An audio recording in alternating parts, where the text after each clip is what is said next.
Good morning, Gotchi Gang.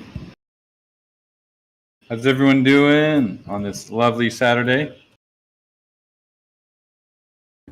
Hey, sir. How you doing? Good. How are you, friend? I'm good. I have 60 something gotchis to channel from last night, so I'm gonna be busy, leaving spillover all over the gotchiverse. Let's go. Have you been experimenting with the testnet stuff yet? I saw that some people are posting testnet images of their NFT displays. Oh yeah, I mean we've been playing with them for a couple days now, and we got them online for you guys now. Have you had a chance to jump into Mumbai yet? No, I've been just running around like a chicken without a head, but I've seen people talk about it, so I'm gonna try doing it today at some point. Nice.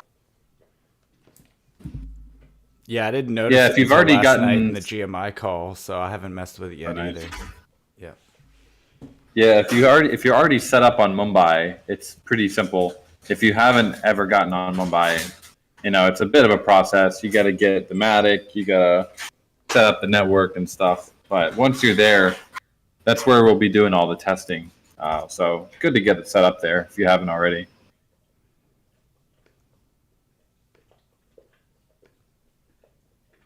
And the NFTs themselves, they're coming from Polygon side. So even if you don't have to go and buy any NFTs on the Mumbai side, which is nice.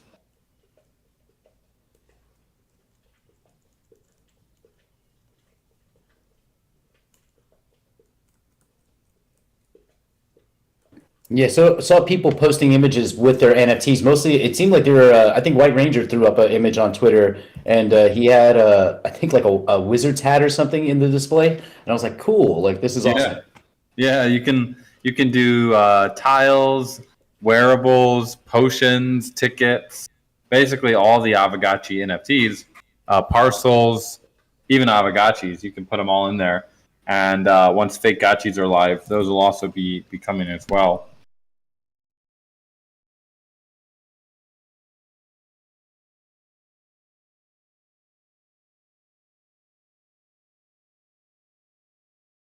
Good morning, John Gotchi. Ready for some spillover?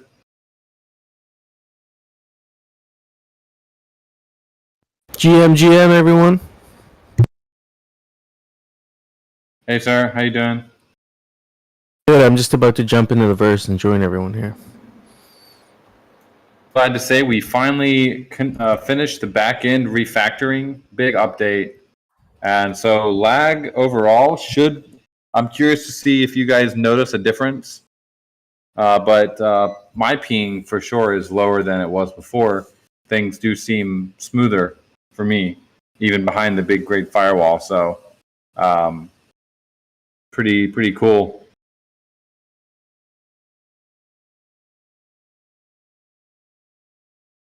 Yeah, there's some new info in the debug console.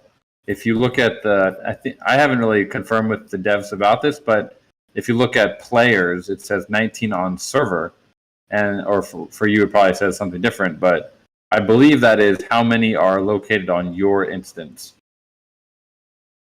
So we are all playing in the same game, but we're all on different servers, kind of. Pretty epic. I remember having to manually do that in some MMORPG games. They're like, pick your world.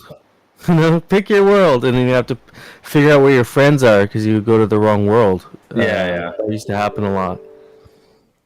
Yeah, I think the tech, overall has advanced to a point where we don't have to do that anymore. But even for this update, it was still a big update. There was a lot of code refactoring and changing involved. So the good news is, I believe it looks like collisions are actually, let's see if they're on or not. I think they are on in general.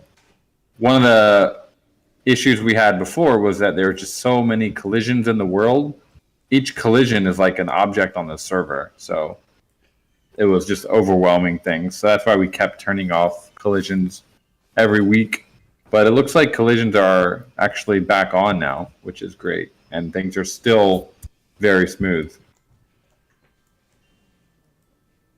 Yeah, I love how you guys kind of like. I came into the Gotchiverse one day, and there's like one of those little announcements, like a fancy optimization of some back end like server stuff, and I was like, all right, that's good enough. I have no idea what that means, but it seems like it's working. Yeah.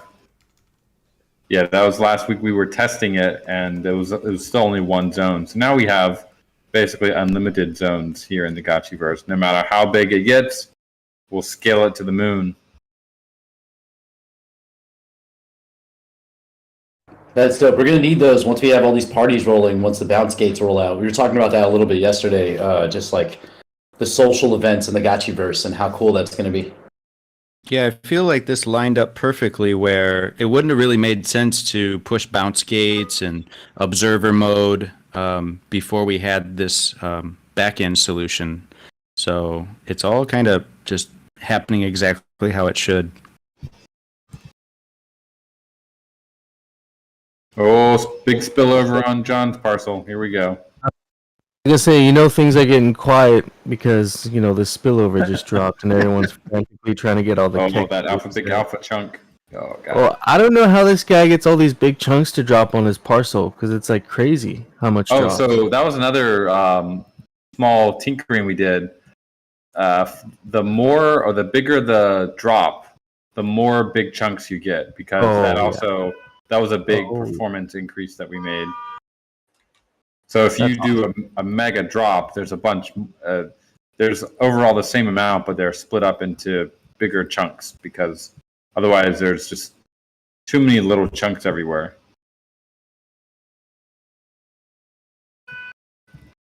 Yeah, I love it, man. It's a good feature. Yeah, it kind of auto scales based on the amount. Yeah, because that drop it's epic every time. Like, I don't even go pick up the little FUD chunks anymore. I'm like, I'll just leave it for someone else. I go for the big ones. I go for the big alpha, the Keck, the FUD chunks, the big ones. I'm doing that now because last week I picked up spillover with this one Gotchi and I forgot to empty it. So its wallet already has like 140 Alchemica in it, but I picked up 40 like in the last minute just from emptying one reservoir. I was just gonna walk away, but then I saw these big chunks and I'm like, I can't walk away from this. Like, look at the size of this Keck. Can't walk away from that.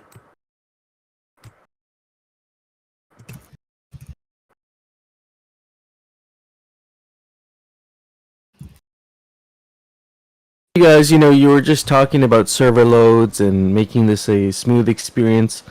We just recently had the testnet for NFT displays. How do you guys anticipate, with all the NFT displays, that are gonna be up in the Gotchiverse? Do you think it's gonna impact the smoothness that we have right now? No, it shouldn't because before, if we had done that release before this big improvement, then yeah, it would have been. We would have had to have all the collisions off, so you could just walk on it without any. There'd be no collisions on it. But because of this update, we can have collisions on the NFT display, like they're supposed to have, and it shouldn't be any major performance hit. Overall, this is a good thing for implementing all these other features we're gonna have coming to the Gotchiverse, right? Like, maybe this is not a thing you guys hopefully need to worry about as much anymore when you're adding features. Yeah, imagine if we went with like big multiplayer gameplay, something really viral, and we played that card early, like too early. It wouldn't have worked because we would have bottlenecked right away. So there is like a method to the madness here where we got to remind ourselves we're building this together and step by step, and it's almost like a game in and of itself where certain things get unlocked, and it's like an achievement unlock. Now we can go do other things. This is definitely one of those.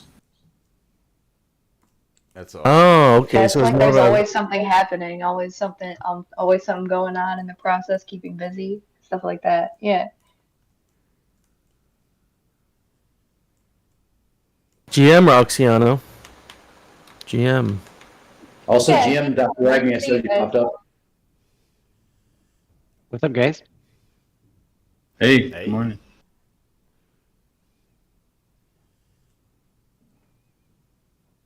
Yeah, these larger pieces of Alchemica are so aesthetically pleasing. Like to see them, like just big chunk just sitting there. It's so nice.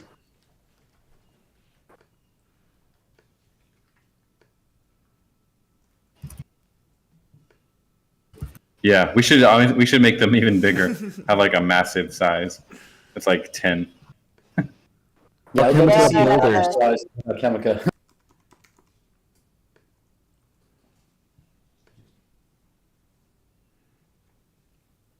Very rarely run into Keck though these days. You guys need to mine more Keck.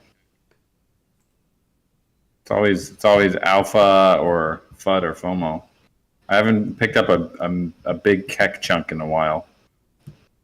I just emptied my reservoir, and someone else came and stole the only chunk of Keck there was. That was so funny.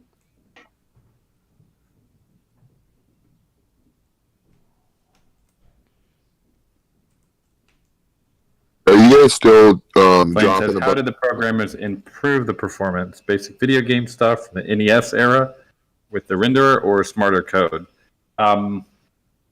Mainly back-end stuff that deals with server load. Because when you have so many regions and so many server instances that you're working with, like you guys are not all on one server. You're basically on a fleet of like 30 servers in different areas of the world, and they're all talking to each other at the same time to kind of simulate a feeling of being in the same world, but you're not actually on the same server. So before, the physics engine, which handles all the collisions and all the Alchemica positioning and stuff, was actually not being properly spread out. It was kind of a global thing, and so there was this waterline of performance. When more collisions were added to the world, it would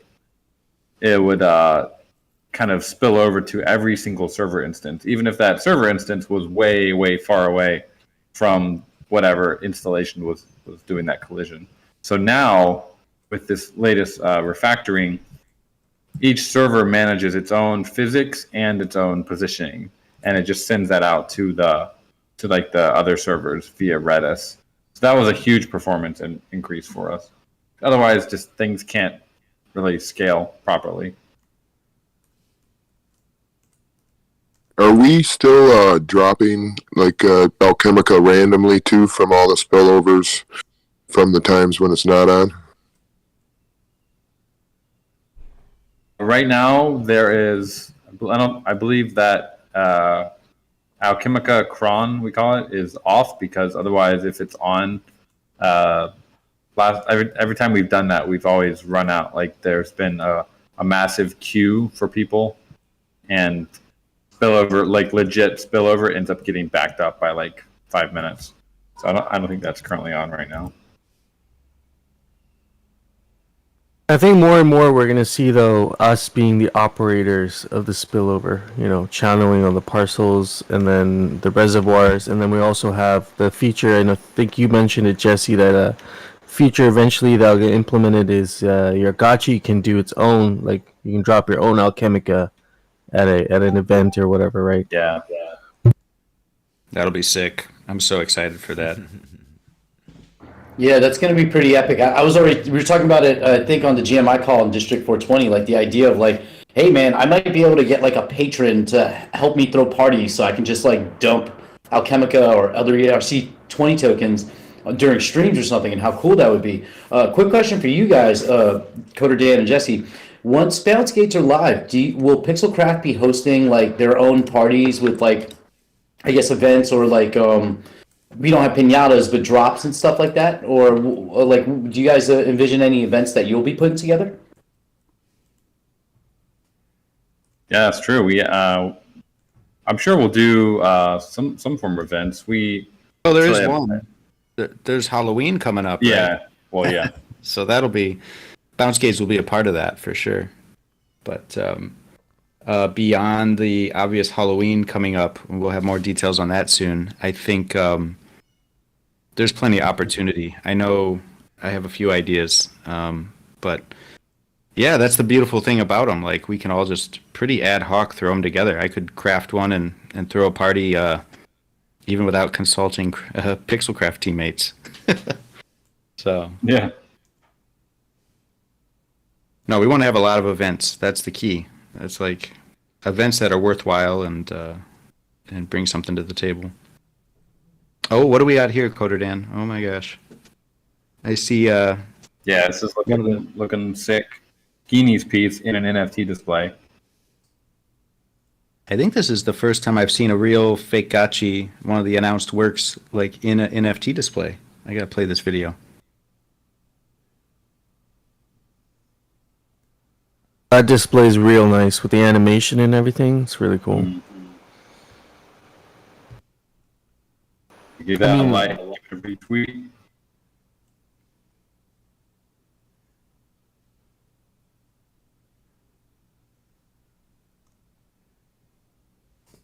I just love that you can walk on the art. That's my favorite part of all this. It's just like it feels like you're one with the art, and it'll be cool when you see a bunch of gotchis walking all over people's art. Try to do that at your local art gallery. Yeah. Right. I'm one with the art. Get off the painting, sir. Hardcore's got it. Where's your boots wearable? Leave footprints.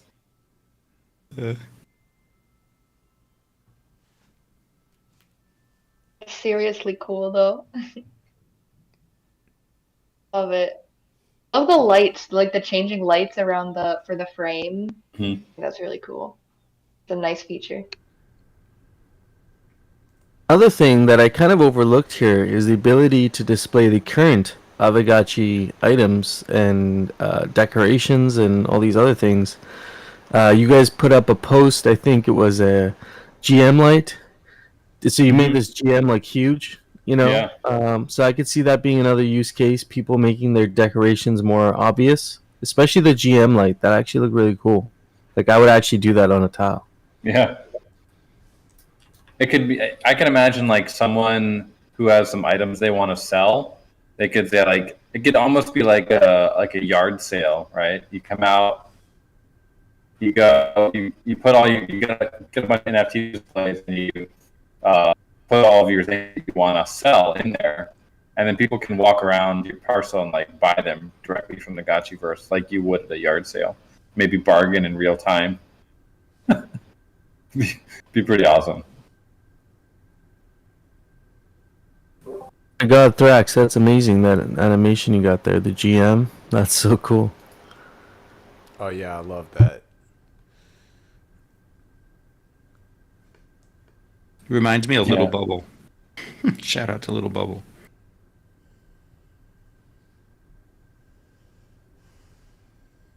But yeah, I mean, I'm imagining like the GM is nice, but what about putting? I've yet to see the alpha fountain in a display case. I guess that would theoretically. Is that the same size as an alpha fountain? I think it's Ooh. still double. I think it's still much bigger. If you put in the big display, I think it's still larger, like significantly. So if you put the alpha fountain in there, is it gonna have the animation and the sound and everything still? Like, is it still gonna have all those things?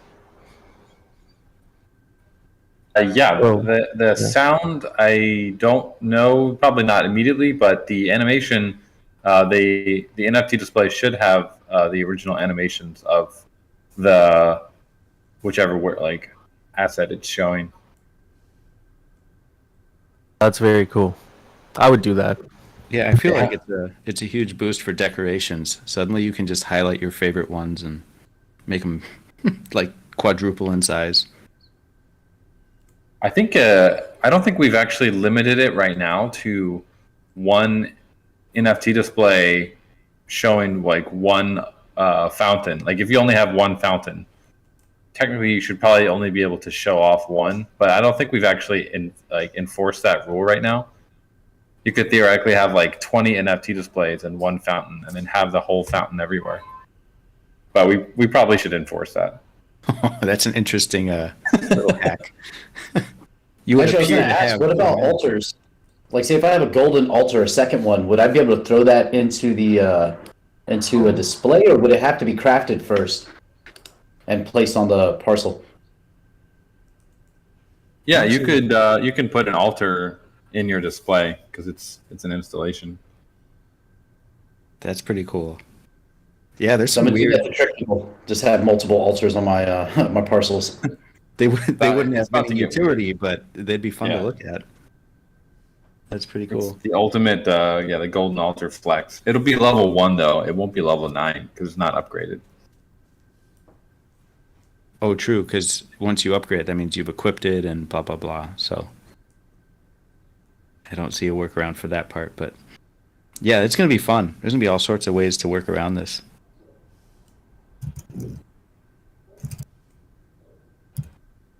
Display all your raffle tickets. Just cover your whole parcel in raffle tickets.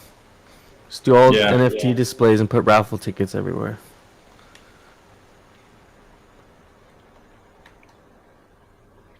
Like, I want to see the one guy. Like, we're talking about the raffle, right? I think, we've been discussing how people are going to approach. I think people are going to go in heavy with it because there are a lot of tickets available.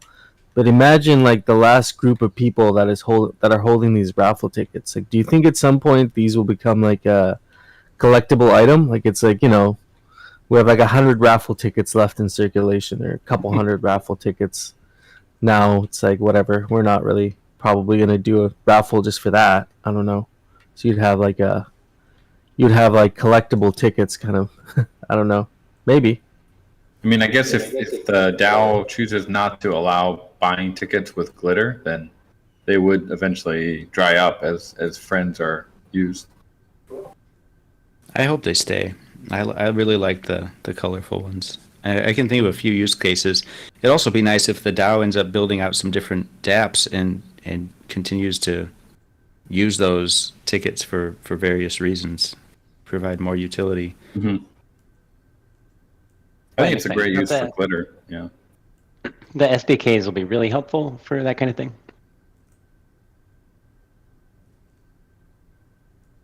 Yeah, that could be a big part of it. Like plugging in any of the existing NFTs from the ecosystem.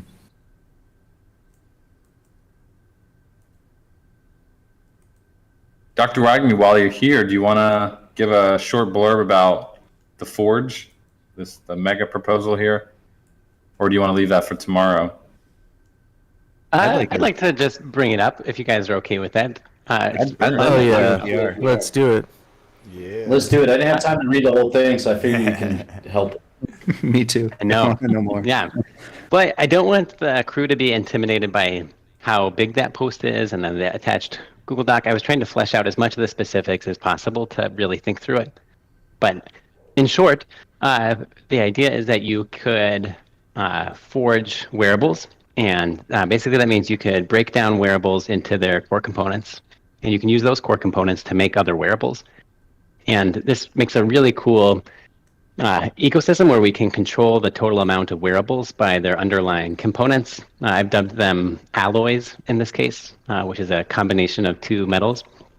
And I like the idea because it's really hard to find a way for upward mobility in the game, right? We want to be able to level up, get that next thing. And if you can forge your way to a mythical item, that really creates a clear path without having to spend $2,000, $3,000, $4,000 at auction. But the big impetus for this was how we move forward with wearables, right? We need lots of common wearables, for example, but there's concern about dilution in the market. And this would be a path for net neutral or even deflationary introduction of new wearables, because as you go to forge a new wearable, it costs a little bit more materials than you're able to get back out of it if you melt it down. So, for example, if you have a common item and you melt it down, you get 4 alloys worth. But to reforge the item, it would cost 4.4. So there's a 10% burn rate of the underlying alloy, and we can use that variable. We could change it, we could do more, or we could do less, or we could change it with our smithing skill or what the forge was. But the whole point is that we can have a deflationary mechanic in the underlying components. So if people are minting a signal headset, for example. That's a really cool item, right? Head one or face ones are rare. You could do that, but it's going to cost 10% extra of the alloy. And then conversely, people that have an extra signal headset, you can melt it down and make a ton of extra face items, and there would be an arbitrage opportunity in the market for lesser face items, which we really need. And it creates just a really cool mechanic where we can introduce as many wearables as we wanted, like they would be in the form of schematics, and we can fill in a ton of stat gaps. There'd be a lot of opportunity for new art, like rotating things, and you could have these as loot or loot box items, or you do a quest or reward where you get the schematic, and you need that schematic plus the alloy to make that wearable. And that wearable has to come from another wearable that was melted down. And then kind of second part of this, one idea I really liked was the incorporation of essence into this. So essence would be obtained by sacrificing a gachi. So you sacrifice your gachi, you get 100 essence, and you need essence for all pet wearables in like a form of Gachiverse or Aavegotchi reincarnation. Like your pet is like a living creature, and so it needs some essence in it to be made. And then similarly, godlikes would all require 100 essence as well, and godlike pets would need like twice as much, right? And this is a cool concept in that your godlike item you're wearing, like with its aura, is like a prior living gachi. So that's the lore component. But the other side is that this would put a deflationary pressure on gachis. So I think people would start sacrificing their gachis to get essence. That way they could craft these. So there's a lot to unpack from it. And then obviously this would be in the Gachiverse, you'd use Alchemica, and it would be a big Alchemica sync because this would all take place on a Gachiverse installation at the Forge. Quick question, Dr. Wagami. Would the essence be retroactive? Would the people who've already sacrificed gachis get that given to their wallets? I think we could go a couple ways with it. I don't know how hard it would be to retroactively airdrop all of the essence. I know there's like a wallet where you can see where they all went, so maybe it would be pretty easy to find who burnt them and then drop them their essence. Otherwise, we could use that. It could like belong to the DAO, or it could be used in the Gachiverse for looting in dungeons or whatnot. But amount could be still out there. It just wouldn't be in wallets. So we could go either way. Thank you. Are we thinking the Forge is going to be a place in the Gachiverse you would go do this, or do you think maybe it's some sort of an installation that you would have to build on your land to be able to, interact with this system? My vision for it was that this would be an installation on your land. So you build your forge, and you don't have really good odds of successfully forging unless you level it up. And especially if you're trying to forge a more rare item. So the two mechanics that help you have more success are a higher level forge and your smithing skill. And if you level up your forge, even a low level smith can have a high success rate with a common, and then you slowly build up your smithing skill. And it should be really hard to successfully forge a godlike, right? And for that, you'd have to have both a high level forge and high level smithing skill to accomplish that. And if it fails, you just lose the alchemica that it cost. You don't lose the underlying alloy or the essence. So you're firing up the forge. That costs a lot of resources to get the conditions just perfect. And if it fails, you just lose the alchemica. Would it be possible to then create one godlike from, thousands of commons, I guess? Right. Yeah, that's the whole idea. Like, it would technically cost like 1,100 commons, right, to forge godlike, and that's the deflationary component there. And then this also allows us to introduce like a new sale, right? So we have an idea for a sale where you have like one of the 5 godlikes available in GBM, right? So say the gachis were checking out the catacombs under the Gachiverse, and they found this rare item, and it's up for auction. But one person can buy it via GBM, but the other 4 are available via crafting. And that would create a lot of excitement around leveling up your forge, leveling up your smithing skill, burning alchemica, burning as much as you can to be the one that mints one of those 4 godlikes. It increases engagement in the Gotchiverse, should put a pretty big deflationary component on wearables, and also wouldn't suck all the liquidity out of where we're at in a bear market, because there's going to be a pretty limited amount on GBM, even though there's a lot of new wearables technically available. With the freeze on wearables, would we technically need a deflationary, or would it be possible to maybe use that 10% to, do giveaways and put in like, rare boxes or treasure boxes and stuff like that? I was just wondering. Yeah, I think you would go a couple ways with that 10%, right? So is it just burnt forever? Does it go like to the DAO? We could consider like using it again for like dungeon loot, or like, you kill a boss and you like get some underlying alloy. That would be a cool thing to loot, right?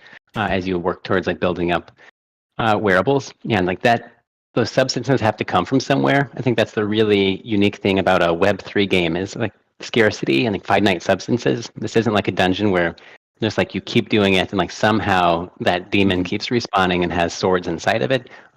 We would have a tight ecosystem with control over the finite ingredients, and I like the idea of giving the DAO and Pixelcraft the ability to use those, but in a controlled way, where we can be smart about the economics, and then also use our data from the sales to say like, oh, there is demand, we can have more sales, we can drive revenue, and then be sustainable as a DAO and for Pixelcraft, without kind of a static situation where we're in now, where we're saying no sales, nothing new, don't do anything.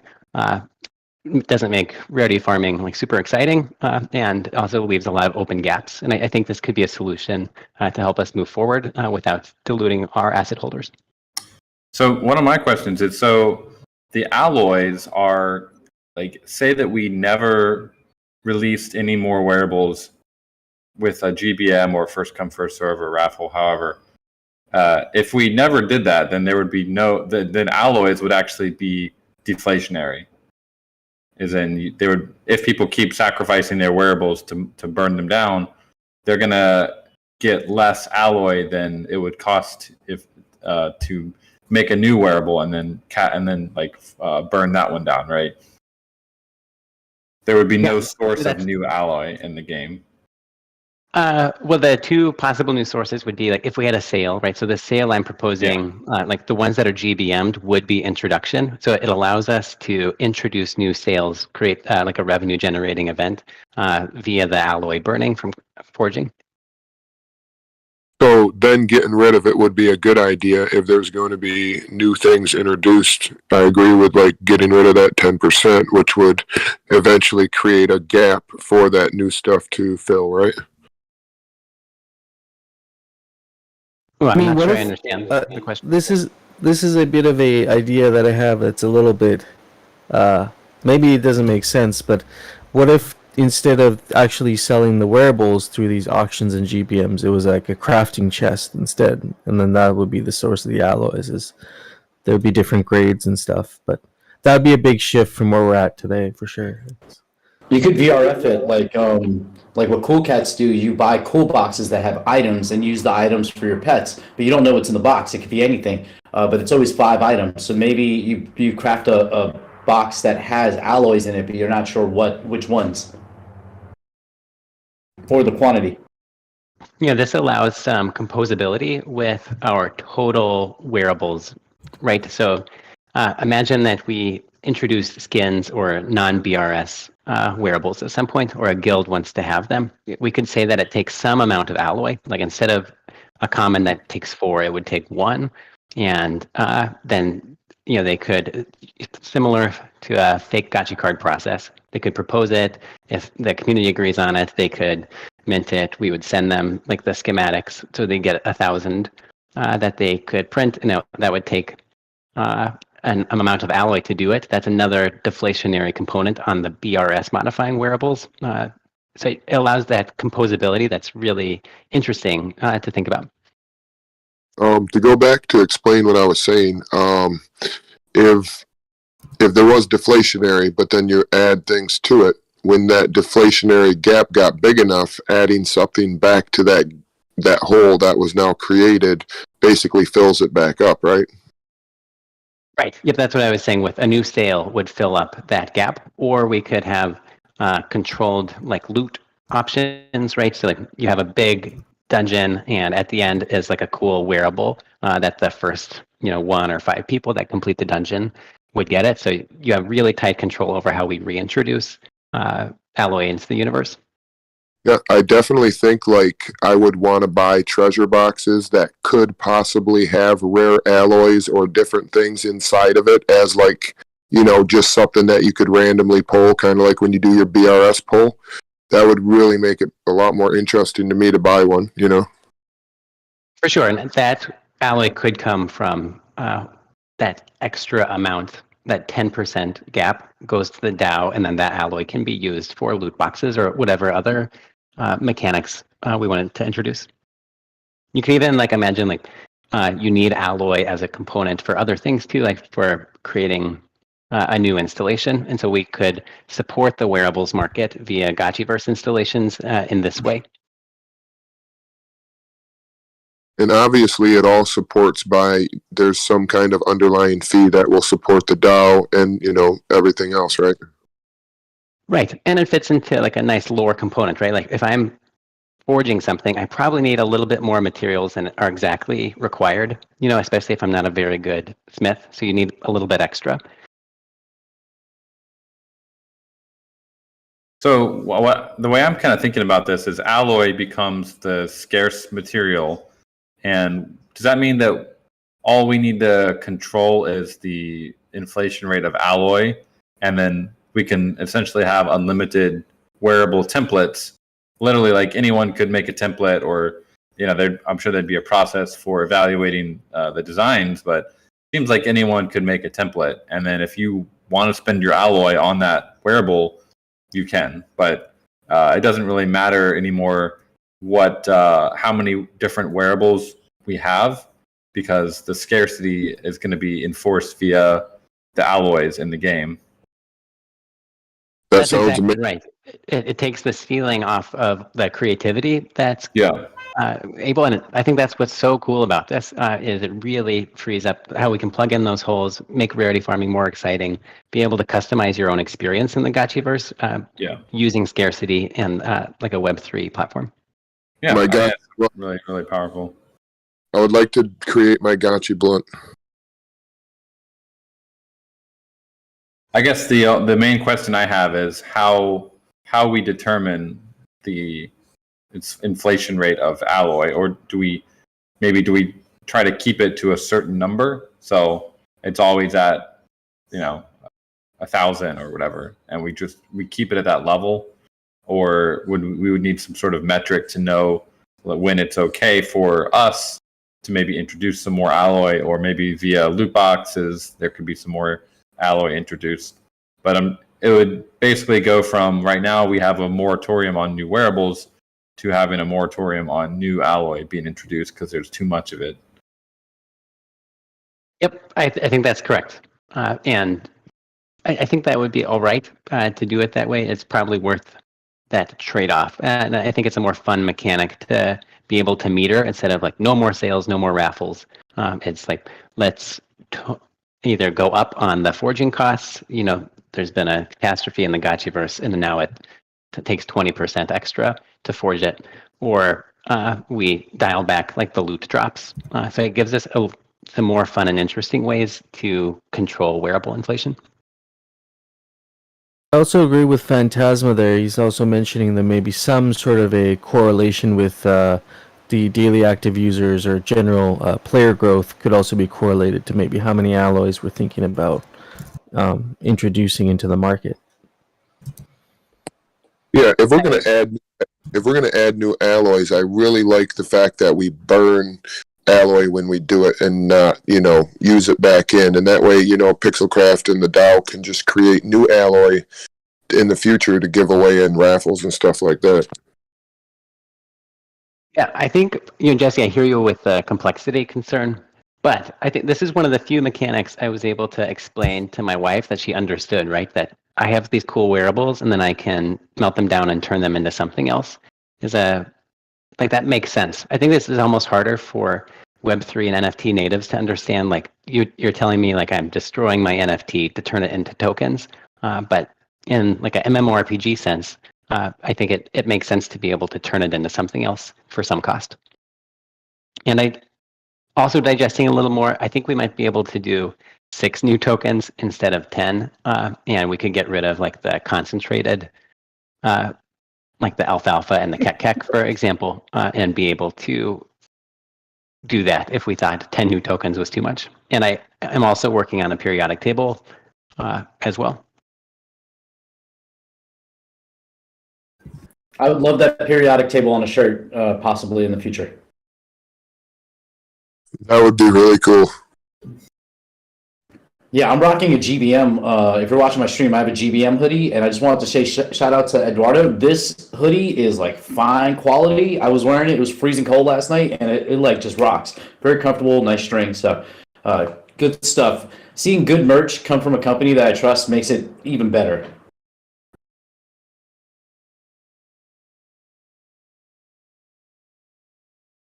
That's the idea. It's not fully fleshed out, like Alchemica costs for the actual forging, for the forge itself, and obviously some of the other components. And I would really like community feedback on this in general. And then secondly, I would like the DAO to contribute as much as possible to this idea if we go forward with it.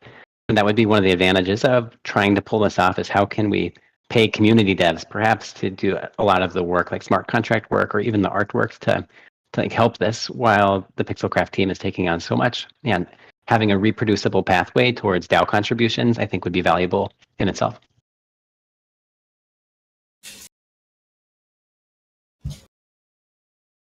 Yeah, that would be awesome, and we can definitely support on the Gotchiverse side if it comes to if a forge needs an installation or a landmark in the Gotchiverse. We can definitely help on that side, and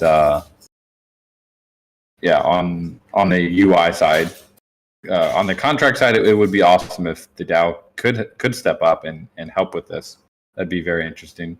One thought I did have is just to reduce the complexity level a little bit. I think the most complicated part would actually be the forge and having that as a separate installation. I think that could probably be, if we wanted to simplify this proposal a little bit, to remove that and just have it as a public good.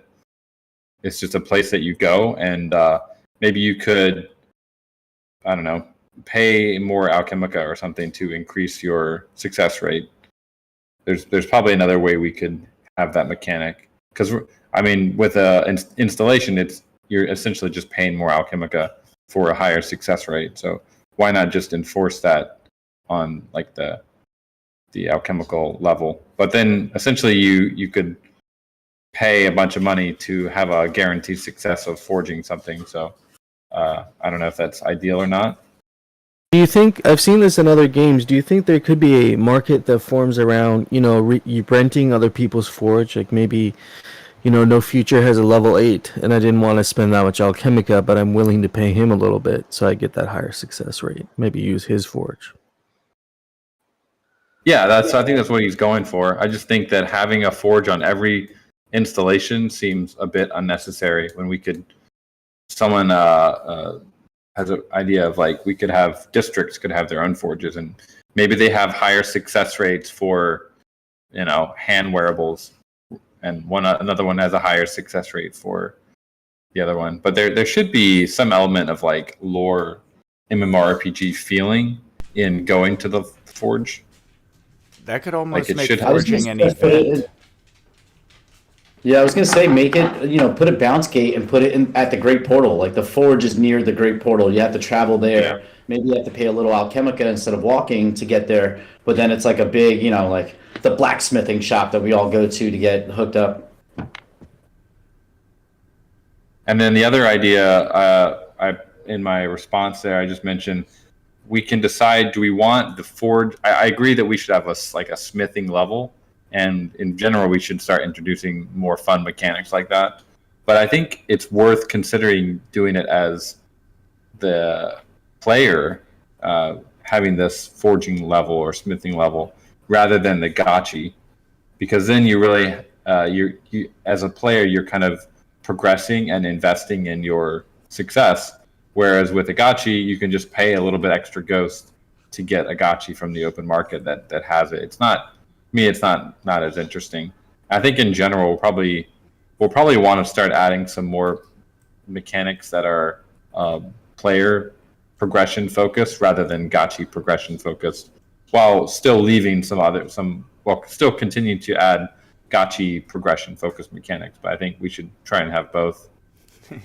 I like it. It's almost like a proof of experience metric. Like you, the player, not the gachi itself, you're experienced enough to go in there and have a higher level of forging or smithing to get your item versus a player who's not as like seasoned, regardless of the gachi.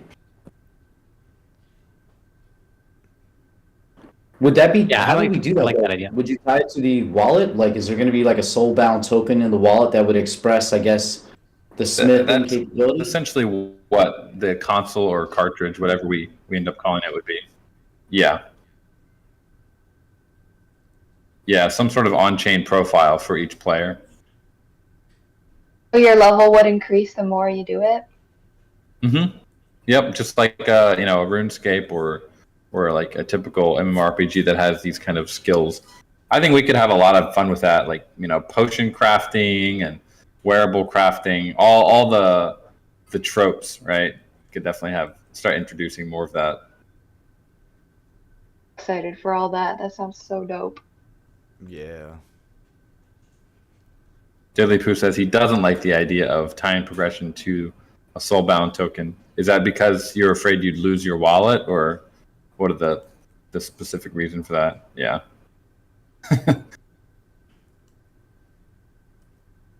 Yeah, that's a tough crypto problem that we're no great solution to yet. Has anyone heard? Did Vitalik talk about that at all when he proposed soulbound tokens? I wrote a whole paper on it. I can find it if you guys want to. It's actually pretty interesting. Even Diddly Poo regarding like recovering your profile through community attestation, through other SBTs that are connected to your SBT to retrieve. Yeah. Like there's some really interesting things in that paper. I can try and find it for you guys. Yeah, just give me a minute. I'll find it. But yeah, there's like a whole like paper thesis he wrote on it. Yeah, I remember reading part of that. Yeah, here it is. Decentralized. DSOC, they call it. Decentralized Society. So, check this out, yeah. This was a good read. I didn't honestly get through the whole thing, but you can skim over it and you'll get plenty of good information. Yeah, this kind of ties into the whole DID side of crypto. Is anyone following that more closely? Probably, I know hardcore, you've been kind of interested in that for a while, which doesn't involve biometrics as far as I know. It's more just anon. I like Polygon ID and that sort of thing. Not maybe. I mean, I guess Polygon idea is part of that, but I think it's more just about being anonymous and yet having a reputation on chain. But it's a big space. It's a whole area like DeFi or NFTs.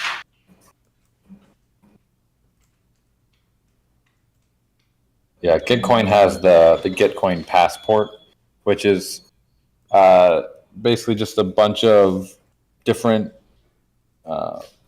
like identity mechanisms put together, and they give you a score based on those. It's an aggregator of identity. So like you can do your Twitter profile, your Google like your Gmail, maybe LinkedIn, like a bunch of various Web 2 and Web 3 auth mechanisms all mixed into one, and that's your passport.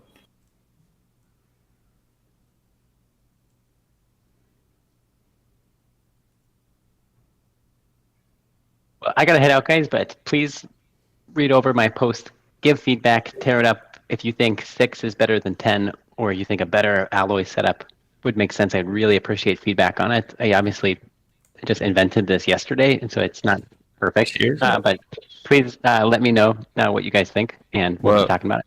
You must have stayed up late working on it. I was. It seems like a very well thought out something that takes time. It's really good. I'm gonna spend some time on it myself. He's and in the middle of a observe that. surgery and just has a eureka moment. Alloys. Hell, is Actually, that- one of the recommendations was from the patient himself also.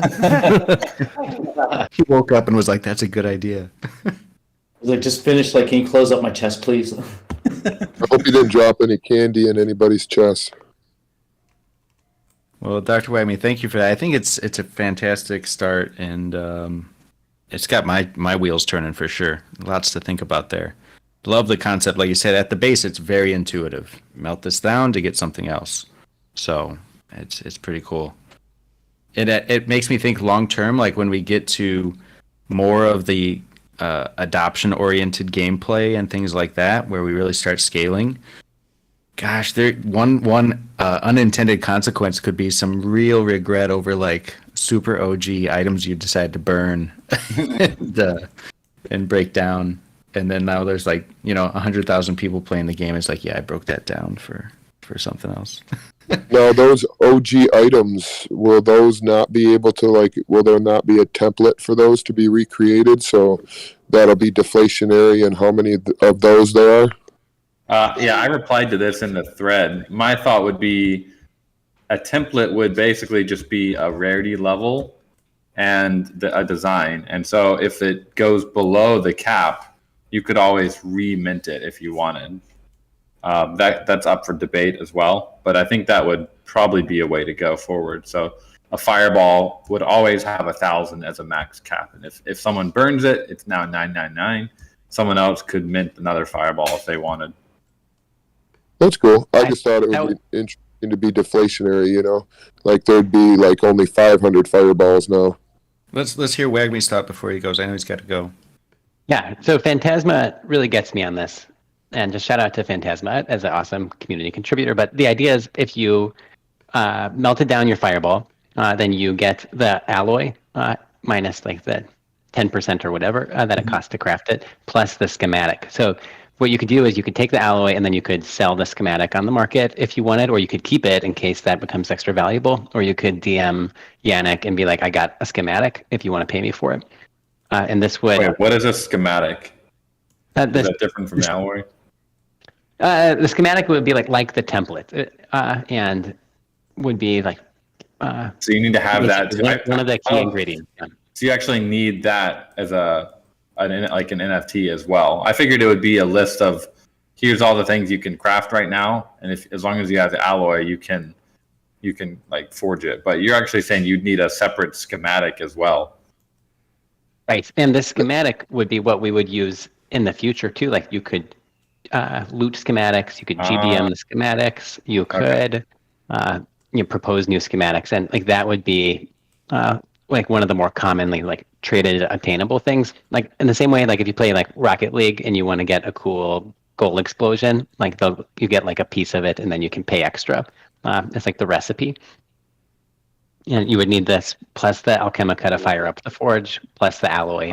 I like the idea. The forge. I like the idea when you burn it, you get to keep the schematic, and that actually creates more value too. Right, yeah. So everything has the underlying schematic. So in case, if you burn down your godlike, but you were worried it would be valuable later, you can at least keep the schematic so you're the only one that could remint that again. You might want to update your post because I don't see any mention of that. That did not come up in the proposal. I think that part of it, which is pretty key. Right. I agree. I will. Phantasma, if you could take that on, I really have to go to a pumpkin picking competition. All right. Oh, jealous. All right, but I appreciate all you guys. Thank you for the kind feedback, and I look forward to chatting tomorrow. Yeah, thank you. Yep. Thank you. Have fun, Dr. Wagner. Thank you.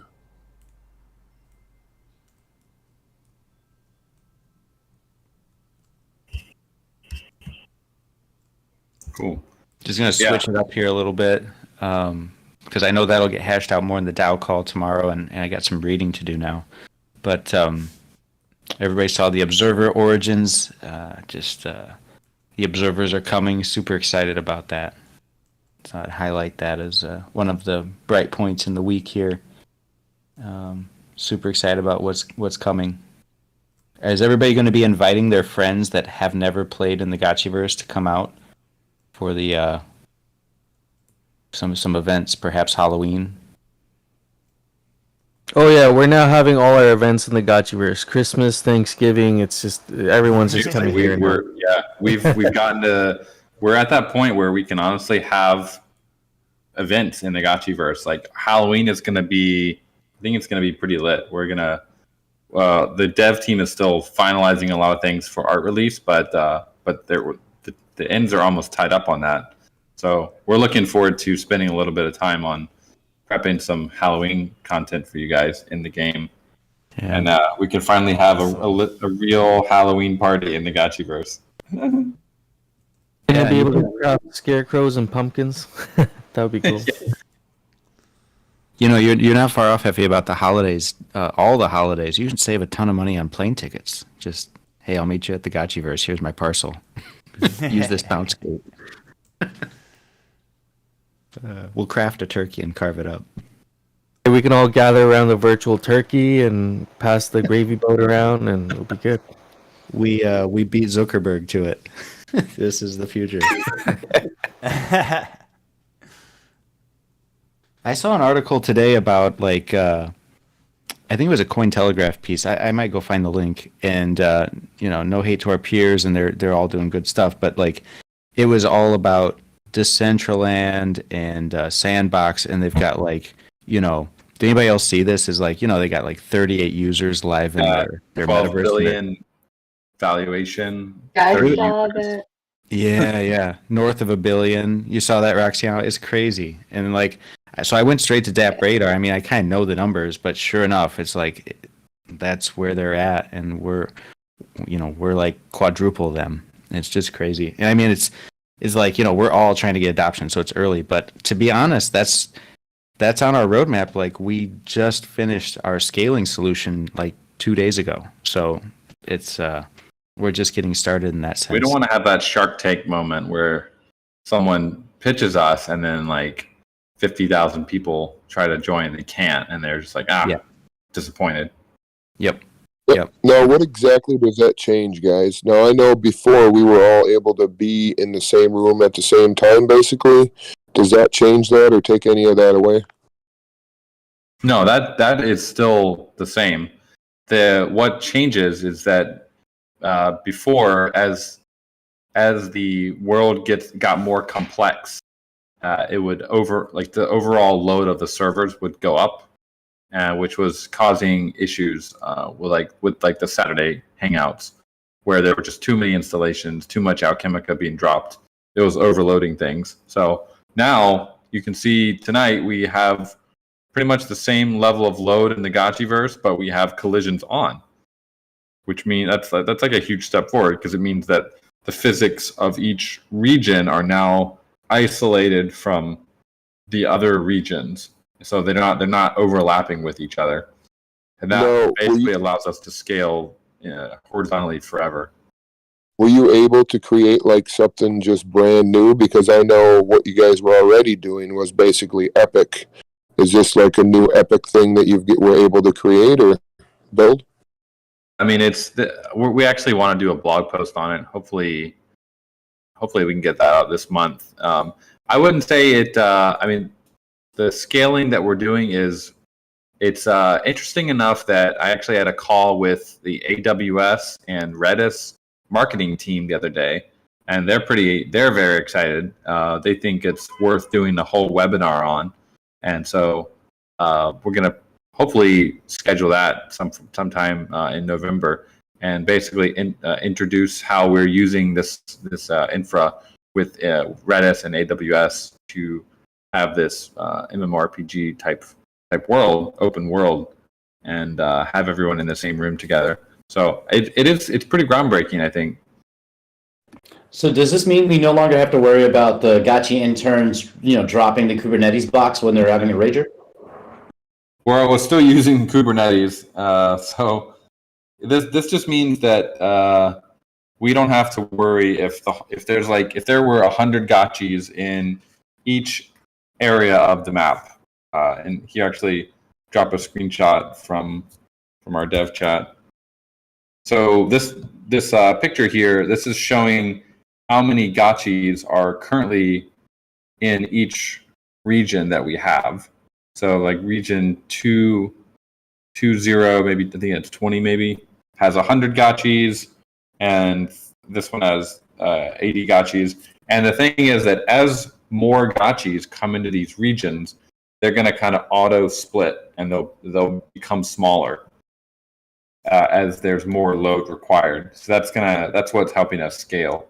And those zones for the user, you guys won't see any difference. You'll just notice that there's a lot of people, but there's no performance degrade. I would say that was epic. And so Zico says we should test combat again.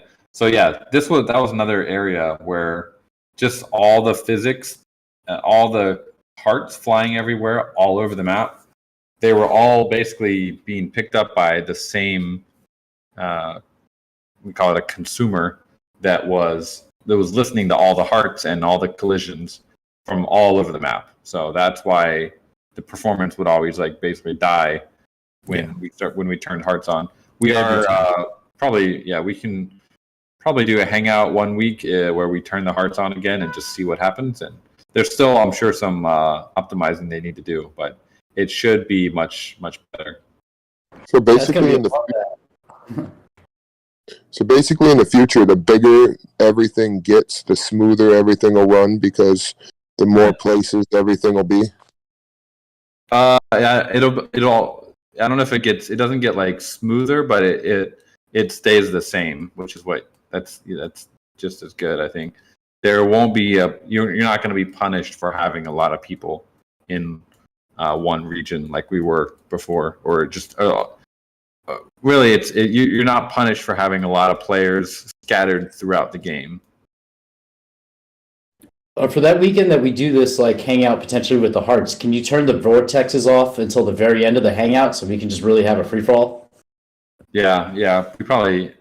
We would. Well, if we do that, we will announce it ahead of time so people know that PvP is going to be on the menu, and then probably we should not have vortexes on during the PvP. Could have a King of the Hill style thing where maybe the center District 1 of the Gotchiverse has all the portals or the drop boxes where you drop Alchemica, and then maybe everywhere else is just Murder District. So you just gotta go find as much Alchemica as you can and make it back to the hill, and knock it. I just wrecked. thinking of all these scholars who post full bag today. It's not today, because you're gonna be Today, sir. Not today. Raising the stakes, I see. It's we did ask for PvP, so this is what we get, right? Yeah, and so now that once this art release is done, the next big thing is PvP and the arena, and we are currently putting together kind of a full roadmap for that outlines all the different stages of the arena and of PvP. So that's honestly it's its own roadmap in itself, and that we're very excited to deliver to you guys. First, it'll be as a proposal to the community, to get your feedback on it, and then once we've done a round or two of that, then we'll confirm it and put out an official roadmap. Yep, I can't express how excited we are. I mean, we had that call 3-4 weeks ago with everybody on either. I think it was one of the hangouts, and a lot of good ideas came out there, and we were taking notes. So we'll see what's possible and what makes sense, and gosh, just super excited about that. I had to give a shout. I just dropped a link to the mosaics. One last shout out to you guys that put in the effort on those. I don't know if anybody on the call has one that made the final cut, but man, the mosaics were just way beyond my expectations. And I was an advocate for it. I knew it was going to be good, but holy cow. I think some of these are fake gotchi status. Some of these I would hope are going to get minted as a fake gotchi card that we can collect, because I would collect that. I would buy that. Oh, you could argue like it's the effort that went into those is on par with any other work of art. It's crazy. Oh yeah. Now, I got a quick question. With those things, with everything that Dr. Wagamy's talking about wearables, could there be another section where, different things like that could be melted down into something too to give them a different kind of an intrinsic value instead of just leaving them as is and maybe not doing anything with them in the future? You're talking about the tiles? Yeah, all Like of the melting the different tiles down? Yeah, just some way to, you could change things up and maybe turn those into something new and do new things with them. I mean, I think the possibilities are like endless, right? But it probably starts with some sort of this experimentation with what Dr. Wagner has laid out, and then if that seems to be a hit, like if it works out, I don't see why it couldn't be implemented to other things too, maybe. But we got to see how this idea comes together, and I'm pretty excited to have that discussion. Yeah, I just don't think it's, nice, if some things that, you're kind of stuck with, you know what I'm saying? Then those things might not have any use case in the future if they don't do any more, mosaic tile, competitions and stuff. Well, actually, Coder Dan, you mentioned something last weekend that got my attention. We were talking about crafting maybe some sort of evergreen tile, and someone had brought up tiles that speed you up, that could possibly stack on top of whatever. Yeah. Maybe we have Yeah, quicksand tiles also, like quicksand. Different tiles that basically act as like environment effectors could be very interesting. Like, that'd be cool if you could have a tile on your property that slowed people down or served as like a black hole or something. That'd be interesting.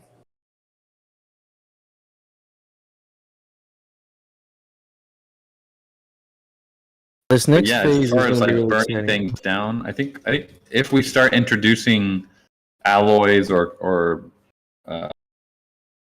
like minerals or whatever into the game, it would make sense that why can't everything be melted down into its component? Where it's technically the component of everything is alchemica, so we should also remember that everything in the Gotchi verse is made of alchemica, Those are including the the atoms. Gotchis. Yeah. But those could come together in different forms. That totally makes sense. Oh, goes Maybe- with the landmine tile. I like I that. like it.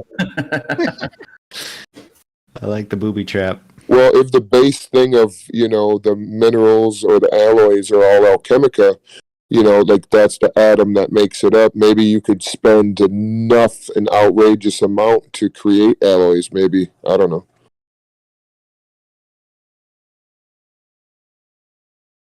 I'm curious, because this is one of the things we're thinking about with the arena. I would love to get some quick feedback on this idea. But do you guys think it would be entertaining to be able to tip alchemica to the participants of a battle and allow them, basically there would be like a shop, and people, the players, the participants, the gladiators we'll call them, could spend that alchemica on buying stuff in the shop to help them live longer, or like interact with the environment, or set up a bomb or like a landmine for their opponent. But basically, you as the watcher, you're essentially kind of helping the battle, but you're not helping any individual player, but you're kind of contributing to the chaos of the battle. Could we gamble alchemica on the battle, kind of like, without gambling, because gambling's not legal, but, but stuff like that? No, I think that's awesome, Coder Dan. Just to answer you. So Zico says that's pay to win. It wouldn't be pay to win because it would be distributed randomly throughout the battlefield. So it's not like you could target a certain player and say, here's 1,000 FUD. It would be, I'm going to drop 1,000 FUD.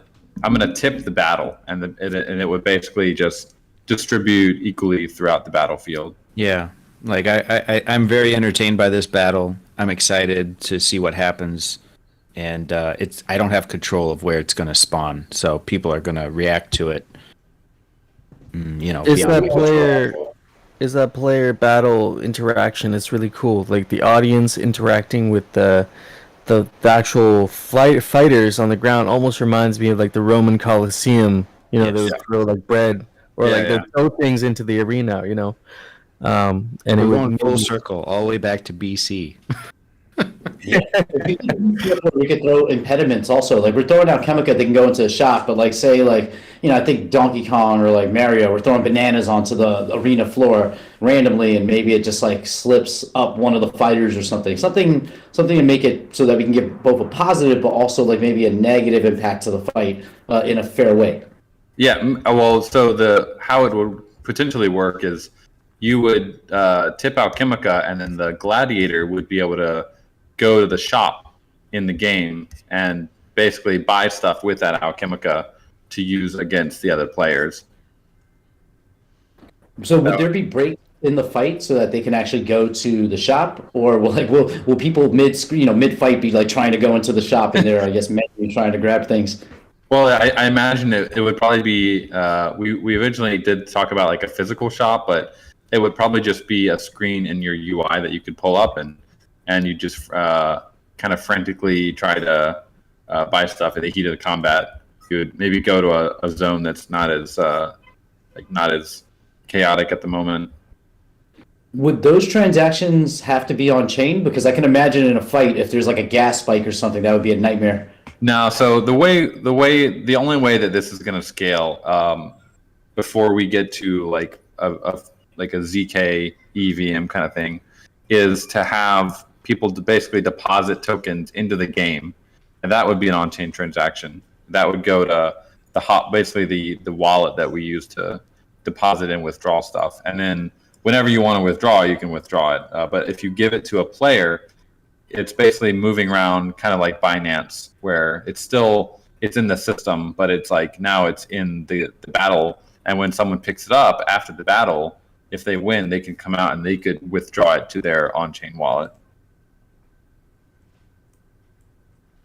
Like that's really the only way we can scale this and have a bunch of real-time action without going to some like very, very, very advanced technology that doesn't quite exist yet. Yeah, that makes perfect sense. It'll be cool once if and when that tech is available. But if you're doing it, it would just be kind of like what we do now, where your Gotchi has a pocket full of stuff, and then you settle up once you go to the vortex. Yep, it's the same system, except right now you guys can only withdraw Alchemica from the game. But with this, you'll actually be able to deposit Alchemica, Glitter, Ghost, Matic, whatever token you want. You'll be able to also kind of deposit that into the game and use that in game. The other, so you mentioned the tomatoes. The equivalent of that could be very chaotic. Would actually be summoning liquidators into the arena to fight the gladiators. But there's a it could get out of hand if like too many liquidators are summoned and they just kill all the players.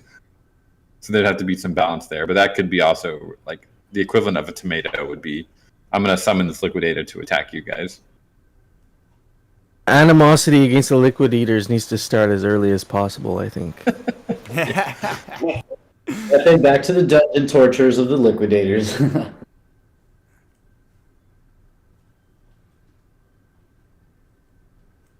So obviously we still have to make the combat itself fun. That's still the most important. But we are kind of brainstorming on what kind of arena would we like to have.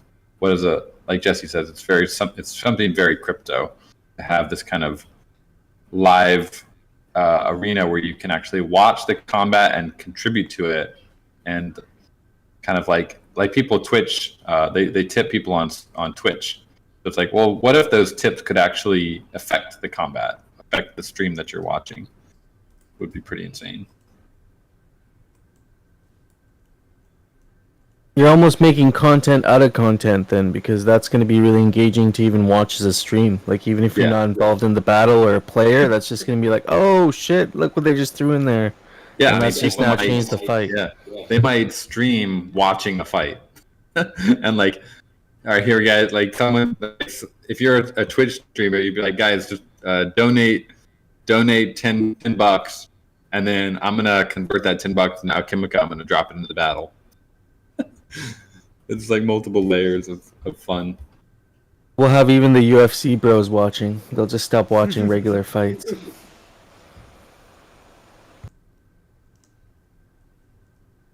No, I'm just looking forward to the hype videos, interviewing the fighters before so they can talk smack to each other before they jump into the yo ESPN style. Well, I guess GSPN style. That's what we'll call it. Ooh. Yeah. That's your new occupation, no future. Well, you got a job though, so Yeah, that'll be your side hustle. it's my side hustle. I'm gonna be doing commentary for Gotchi News Network and Gotchi Sports. I don't even know what the ESPN stands for, but whatever it is, that's what it is.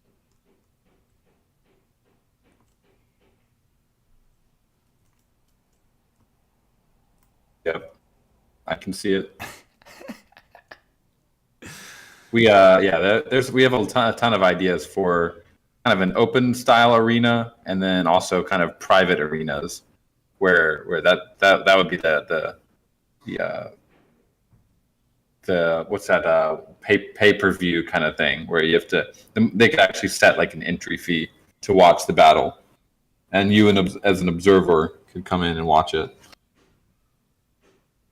I want to host battles of low BRS gotchis, like the lowest BRS in the gotchiverse, like 300. It's like just guys that are just walking around with like the smallest brains and no energy, but they want to fight.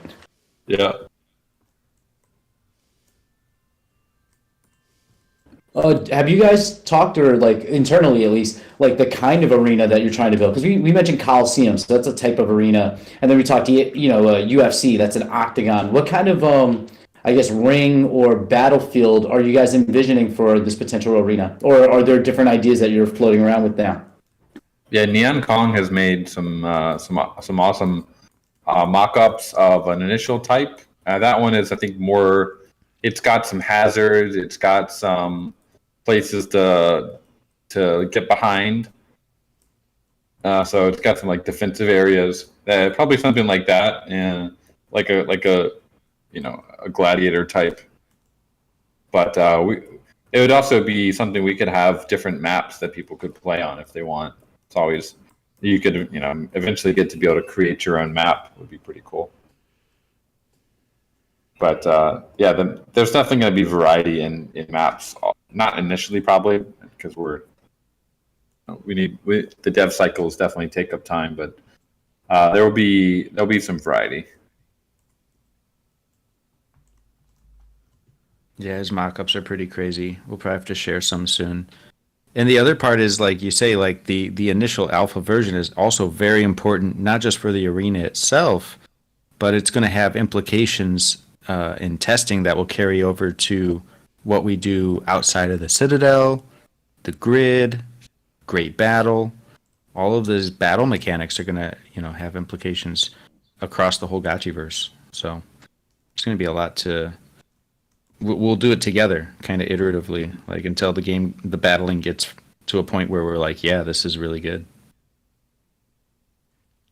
That's such a huge difference from traditional game development there.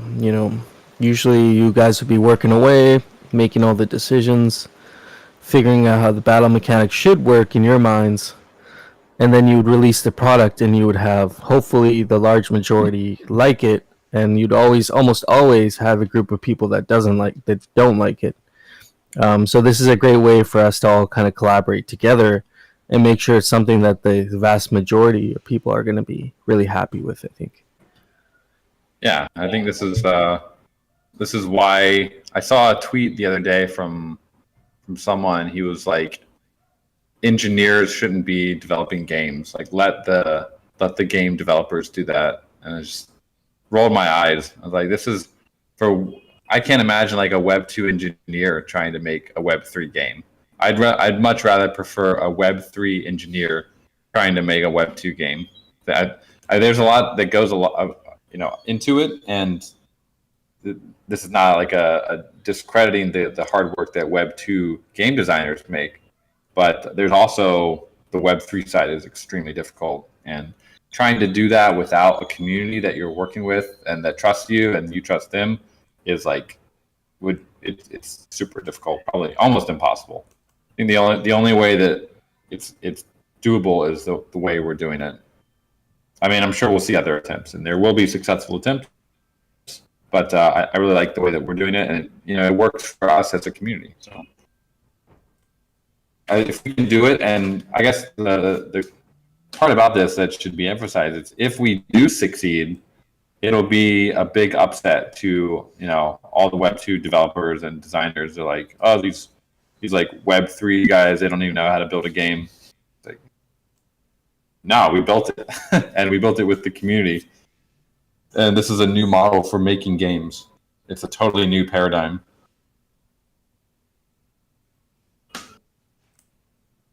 So we need your guys' best ideas, and we'll put our best ideas together. And together we'll make something that is truly Web3.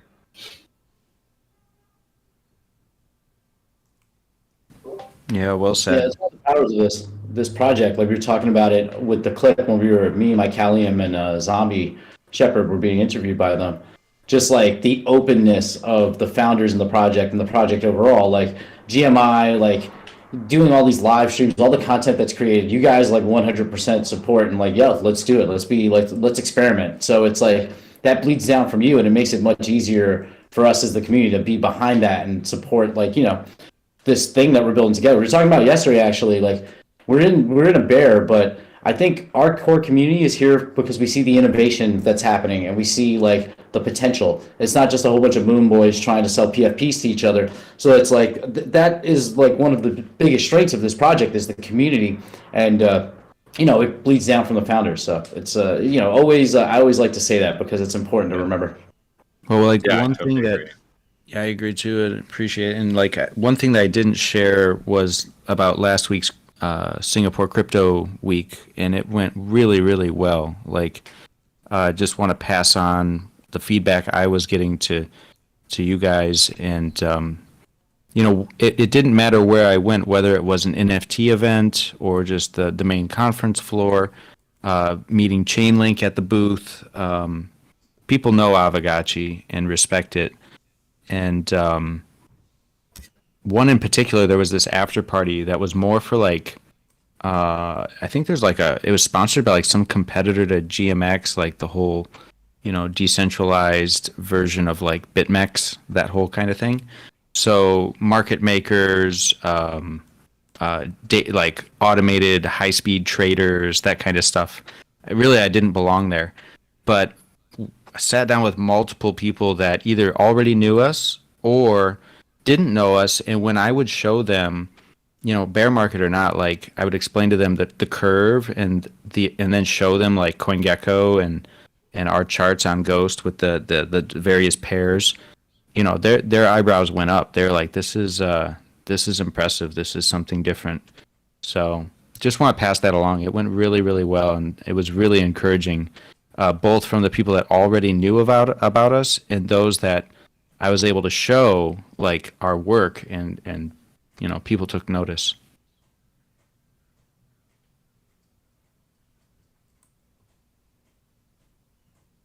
Also, I got to hang out with Mavis in real life. That was pretty sweet.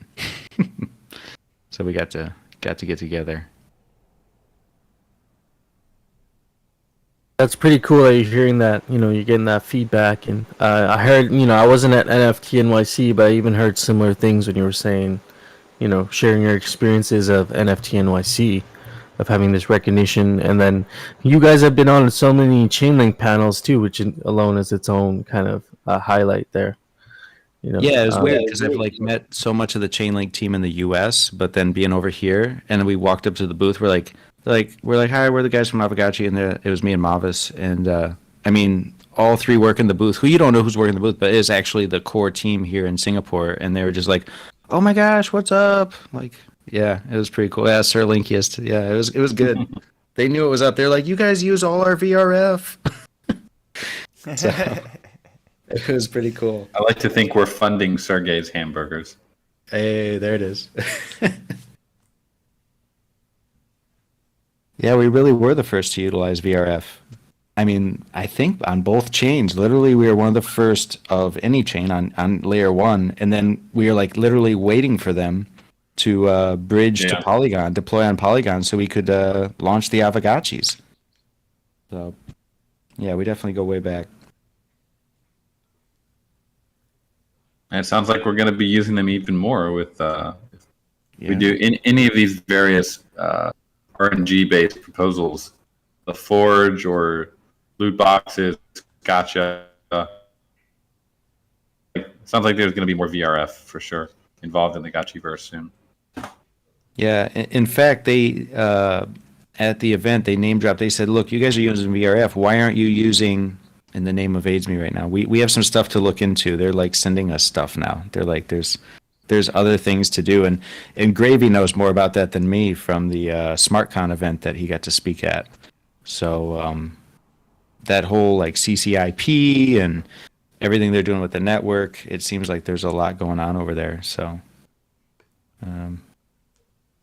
probably some more stuff. Random, but does anyone here use Favor? Phaver. It's like a lens protocol dApp. Anyone Gotchi gang on like using Favor? I know Mycelium uses it. I haven't used it yet. I'm gonna say Is it Caleb pretty would be the good? guy. They someone from who was it? Someone from Gotchi gang like pulled me into a Telegram group with someone from their growth team. So I haven't really used it much, but I was curious what you guys think of it. Is it worth like us checking out? Maybe doing a partnership with Favor. Yeah, what's Telegram? Seriously. I don't know. I would have to dive into it. Mycelium would probably be able to say better. I mean, Favor is just being able to put it on your phone, right? Like it's a mobile app. Yeah, it's like lens on your phone, I guess. Yeah, I have to look into that. Like, I haven't used it just because I don't put anything on my wallet on my phone. And Yep. so if I can do it without putting my MetaMask on my phone, I'll do it. But Yeah. If so, Choina, you have it. Do you have to log in with MetaMask on your phone? 'Cause that's one of my questions. Like, how are they doing it? Do they use MetaMask to sign the transactions, or do you not sign transactions? Is it read only? And does anyone have a code? If you do, hook me up. I'll try it. I've used Lenster on my hot wallet on my phone. It does work. It's just like not the safest thing. I was gonna ask, does Aavegotchi have any plans? Because you guys are doing more and more video content. Are you planning on putting any of that stuff up on LensTube? Because I think it would be a good place to start aggregating some of this new content, your live streams. It might be a little costly to put the live streams up, but it's still only a couple Matic, and people can then collect these NFTs from the project. I mean, that's one thing we could definitely do in the short term. That's a good point. We probably should. The other thing we can do is, I don't know if you guys saw it, like, everybody on Lens that's active. Did anybody see? I had a sit down over Singapore Crypto Week with Mr. Stanny. I haven't seen that yet. Nobody saw it. I did not see that. I dropped it in general chat. I was like, anybody on Lenster right now? And like, nobody saw it. Oh man. I thought you guys were active on there. I was like, they're definitely going to see it. Here, I'll share a screenshot. Please drop again, sir. We will go check it out. You'll have to go find this. I just have a screenshot. Oh, I gotta go collect that. We Damn. did dim sum together. Go collect it. It's like 10 days old now. But yeah, we got to hang out, and we basically spent zero time talking about Aave. We spent all the time talking about Lens and Aavegotchi and how to maybe do basically brainstorm some ways that could make sense for, doing more things together. So, yeah, I mean, we're definitely like, he opened up a group chat with some core Lens developers and stuff, and we've got to prioritize that and figure out what we could do together. But there's a couple ideas, and if you guys have specific ideas, because you guys use it a lot, I honestly need to get in there and use it more. I have an account that I don't use much. That would be really cool. So we should have a conversation about that and there needs to be a social aspect to the Gotchiverse, so it makes sense if Lens plays a role. But no, futuristic. You were really talking about just like quick, like right now. Like we should just be running our channel. Like that's low hanging fruit. Because you're actually, I'm following you now. I like this Pepe that you have. Oh, actually, I am following you already.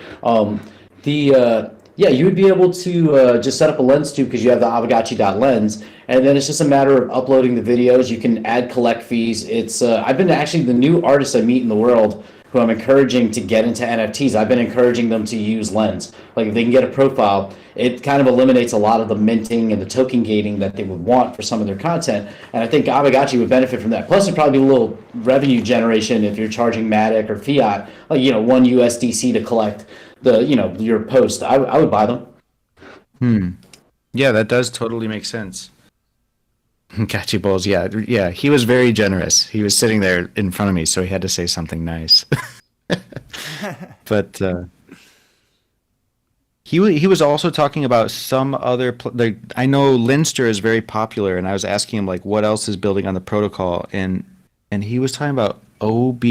I should have wrote it down. Like Orb, OB, I think, probably right. Orb, yes, yeah. He was pretty excited about Orb. He was like, he was actually using Orb to make that particular lens tweet or whatever you call it, and how it populates across the protocol, so it showed up on Linster regardless. So it's pretty cool. I dropped it there for you guys to check it out. Nice. Yeah. He was very, very much excited about Orb, so I have to check that out. There's like 10 different like lens platforms now. It's crazy. They're just like sprouting up all over the place. There's one where you can make memes. If you got, I remember playing with it. I don't remember the name of it now, but you can make rememe. Rememe, that's the one. We can make Aavegotchi memes on there. Make them go viral. Thanks, Onzi. And speaking of socials, check out this tweet. Give it a like. I got this. I put out a tweet yesterday for fake gotchis. Oh yeah, I was meaning to share that an hour ago. Please share. That's okay. I'll drop it. Yeah. So please go like this. It's very historical too. I like it.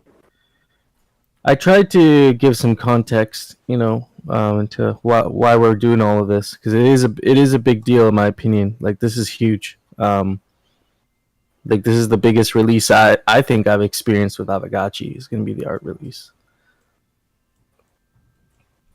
Yeah, and the cool thing is it's not a one-time release. It's like it's going to be ongoing for a long, long time.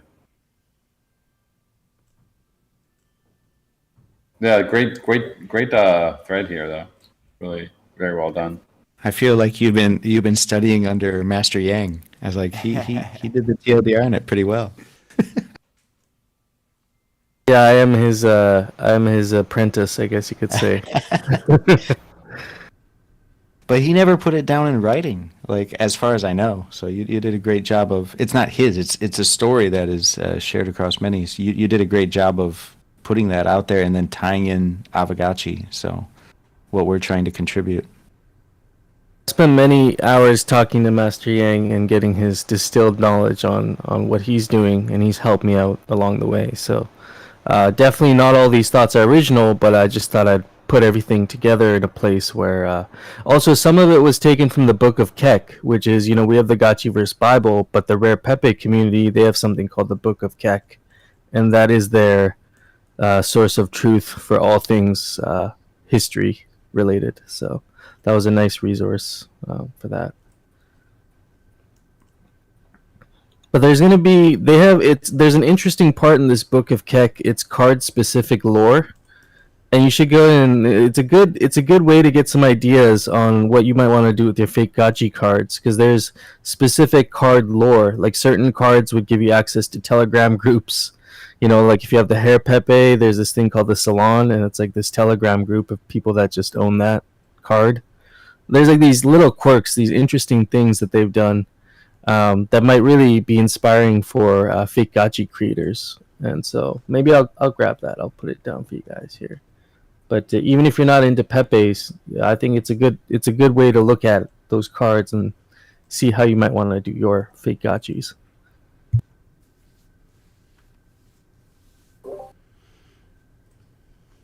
Yeah, if nobody else does card style, I'm actually messing around. I might get to a point where I feel like it's worth sharing.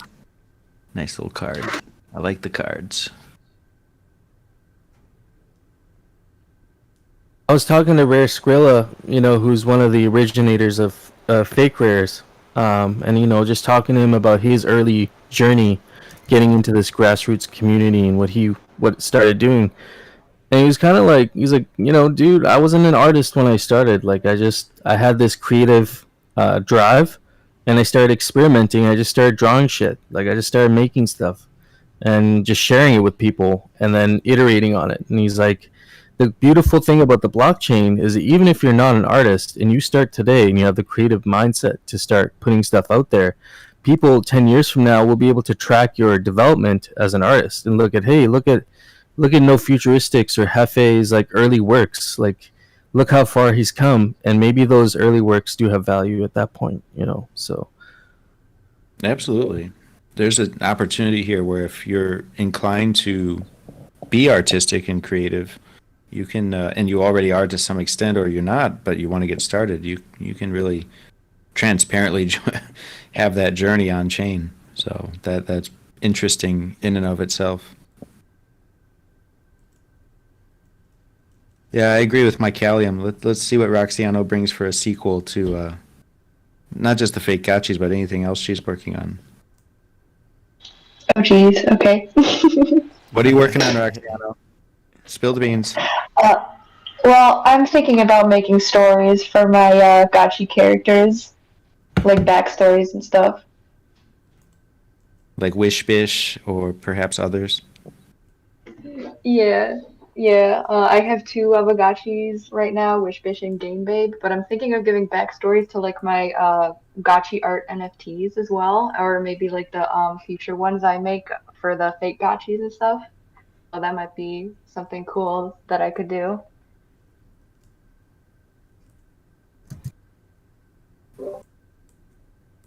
Yeah, I think it'll be really good whatever you do. So we'll have to stand by, I guess. No timeline, right? No rushing it.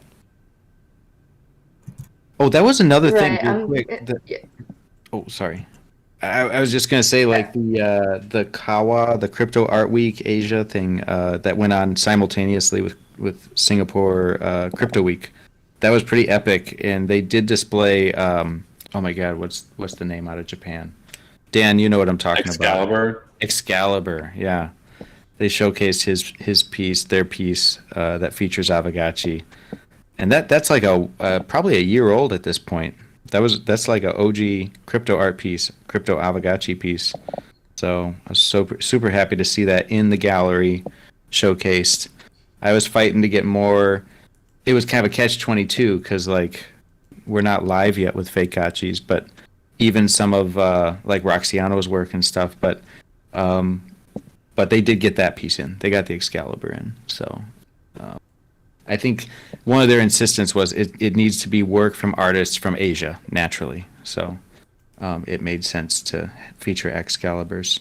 As far as I know, Roxiano, you're not Asian, so I did not push too hard. Right. There it is there. It's cool, really cool when it's like animated. It's so good.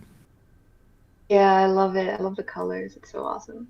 The track though is it's like this ambient, like ASMR kind of sound. You just gotta it's enjoyable to listen to it. It was really well done, I think.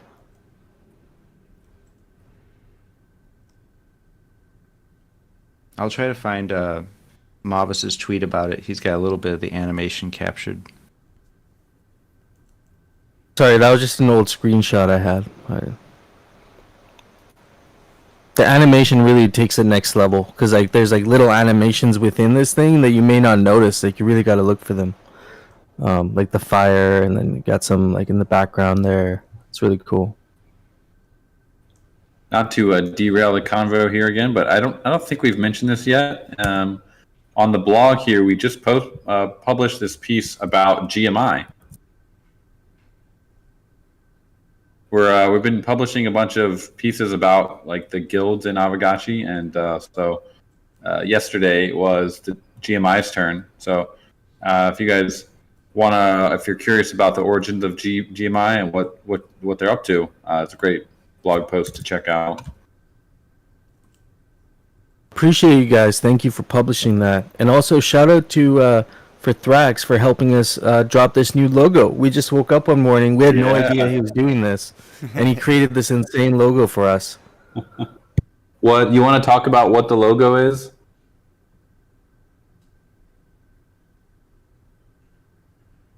I mean, is there something more to it? I didn't realize there was. I don't know. I mean, controversy. What we got the text in the middle, and then it almost looks like a handshake or something like in the middle, but I wasn't sure.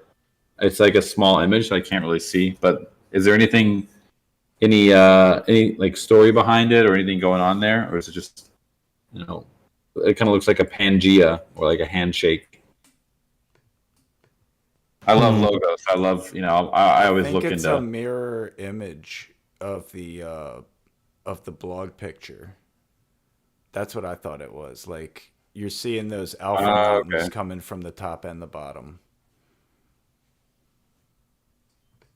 Kind of how I saw it too, like a mirrored image. But I agree with Mike Callum. It's just Thrax's good taste. Like he had full creative control on this, so he just presented it, and we were kind of blown away by it. So it's pretty amazing. Yeah, that looks awesome. And just so you guys know, for anybody listening in who's like, who the hell is GMI? We're Gotchiverse Media International, and just as the name says, if you have any media interests or creative interests, and you want to contribute to Aavegotchi in any way, we have Friday night meetings where it's open to anybody. You can just join our Discord.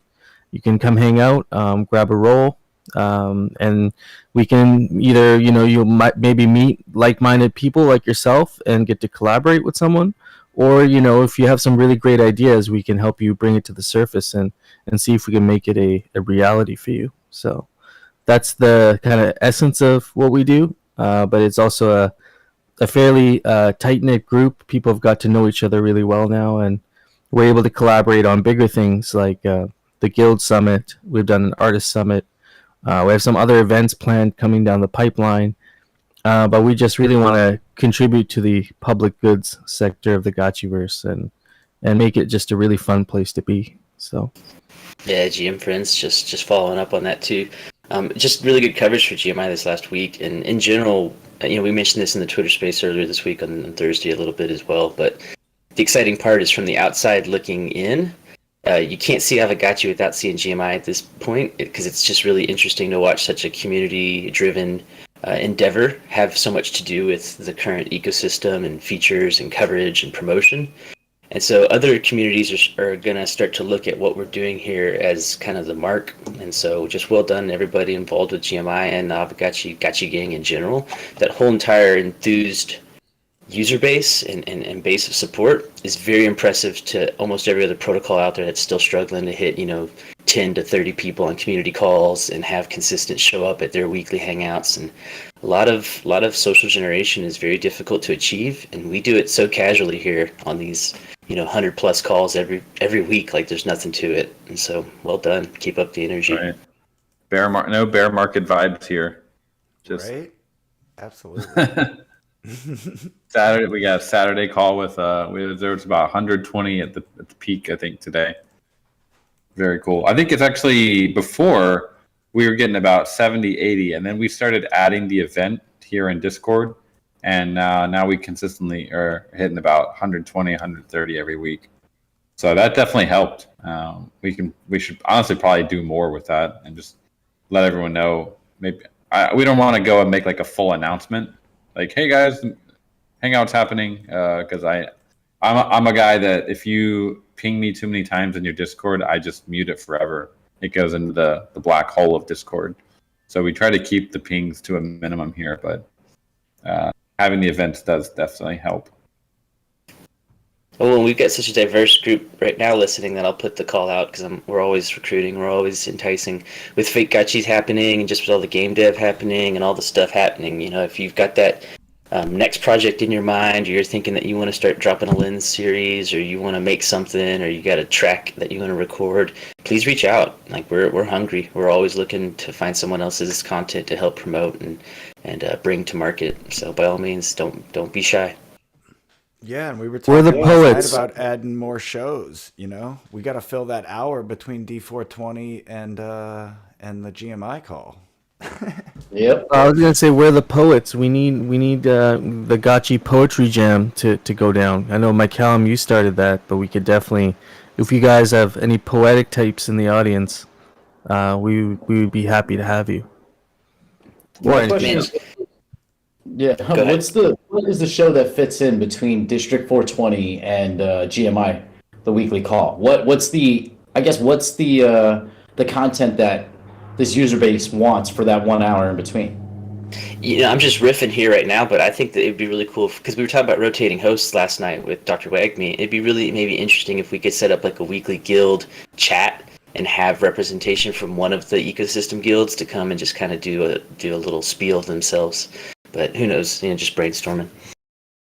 Also, before I forget, we mentioned, and I would love to get feedback from Coder Dan and Jesse. We were thinking like, hey man, it would be really cool if we made like a Gotchi Jeopardy tournament.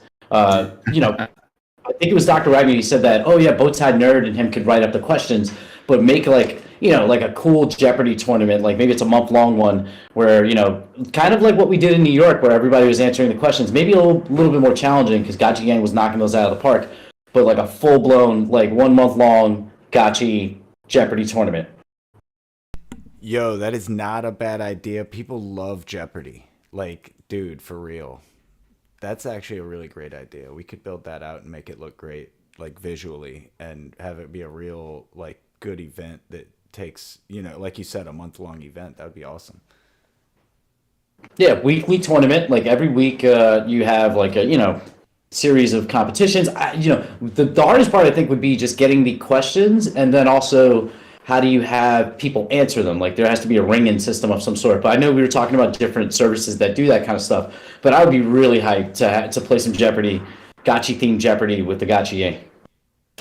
Yeah, I like these interactive experiences.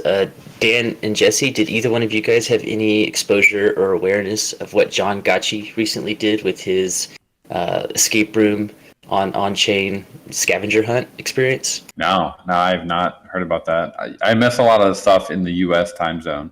So if there's any like really exciting stuff happening and I'm sleeping, just someone can like catch me up. But yeah, I do miss a lot of the stuff you guys are doing just because I'm usually not awake.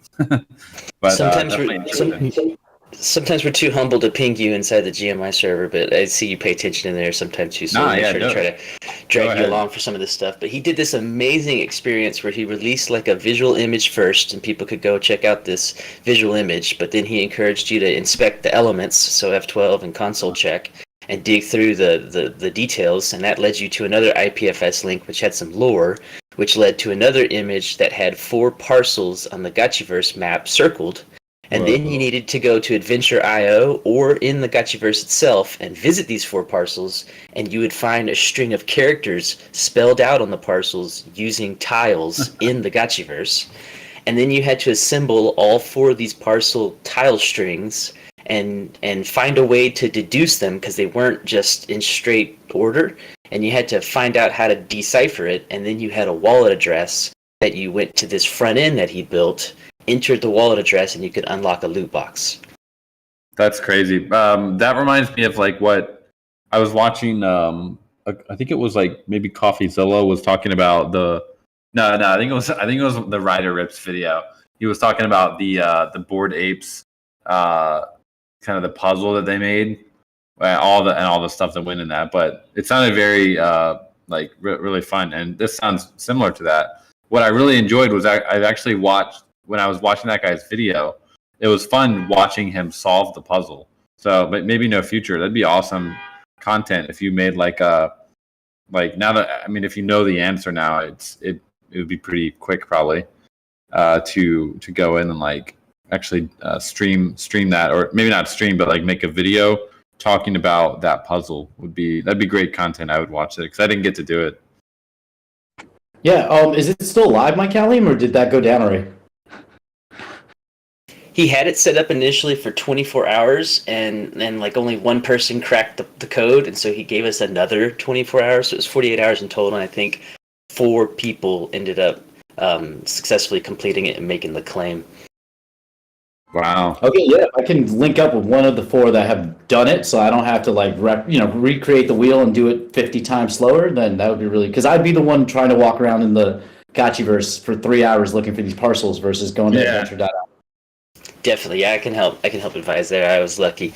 I had the right instincts on a couple of pieces of it, and we just all collaborated together and helped share some info and help each other along. In the weekly chats, I just dropped a screenshot that John Gotchi provided in our server that had the 4 parcel screenshots with the character strings on it. It was really impressive, and it took my skill set to places that I was uncomfortable, and it asked me to do things that I wasn't familiar with. It felt very engaging. Yeah, he's also created, for those technically inclined who want to look at this open source GitHub repository, a chess standard, so an implementation for on-chain loot boxes. And it's kind of flexible, but I think we could have some really good ideas around this. I believe this is what he used for the treasure hunt that you were just talking about, Michael. And so we can kind of brainstorm and see how we might want to use this chess standard. I think you can accept any kind of token in there that you can put inside of the chest. And then he's also playing with the 3JS library. So using these, I think they're like 3D assets that you can programmatically like add stuff to. And so he's been going through this tutorial. So I can't wait to what he's actually putting together there.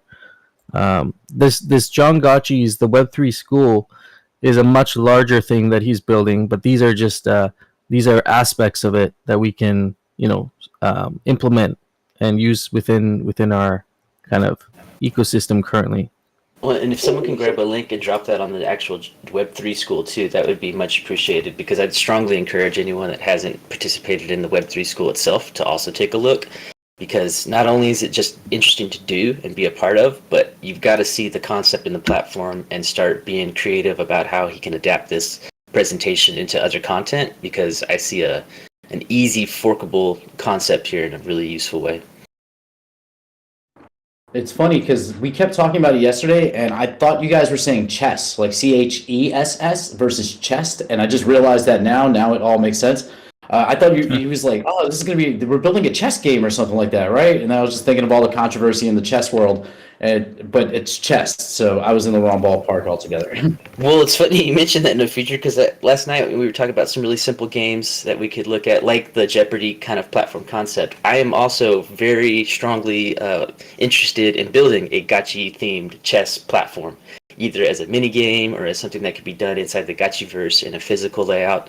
I don't care where it's done, but I want a way to play some chess with some Gotchi gang somewhere. Yeah, that's actually that would be a great use case for the SDK that will eventually get built for the Gotchiverse. That would basically, you'd have a parcel and you could have a little mini game and triggers that happen on that parcel with rules that you kind of set up. So I think that would be a perfect use case for the SDK.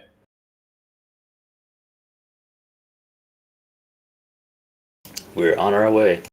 Yeah, I mean, it's a little bit still out there because we do have to there's a lot riding on combat, I think, and PvP for everyone. I feel like it's a big moment for the Gotchi gang to have PvP, and we want to make sure that we get it right, because if we don't, then it would definitely hurt morale for sure. So we want to spend enough effort and make sure that we do get combat right before we kind of start putting more brain power onto the SDK stuff. That said, we are working on scoping out the features of the SDK.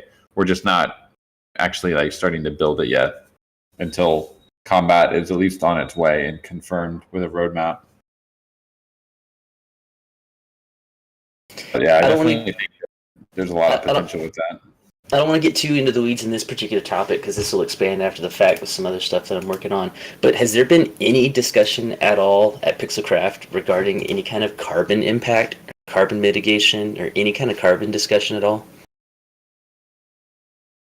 Not really, because we're on Polygon, so we don't. It's not something we really think about too much.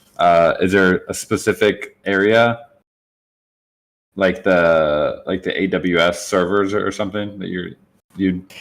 For me, the audit would be the off-chain impact is also worth evaluating and discussing. But for me, something I was mentioning the GMI call last night, being deep in Nori and the carbon world, I'm watching a lot of carbon protocols start to sniff out, hey, how do we get involved in the gaming communities? How do we get involved in NFT gaming communities? How do we get involved with communities that are highly engaged, that have consistent retention, that also maybe want a little bit of like virtue signaling within their protocols to be able to say, hey, not only are we like carbon like neutral with our protocol, but we're going above and beyond, and we're actually carbon negative at this stage and helping offset impacts that happen elsewhere that isn't necessarily just our own guilt phase.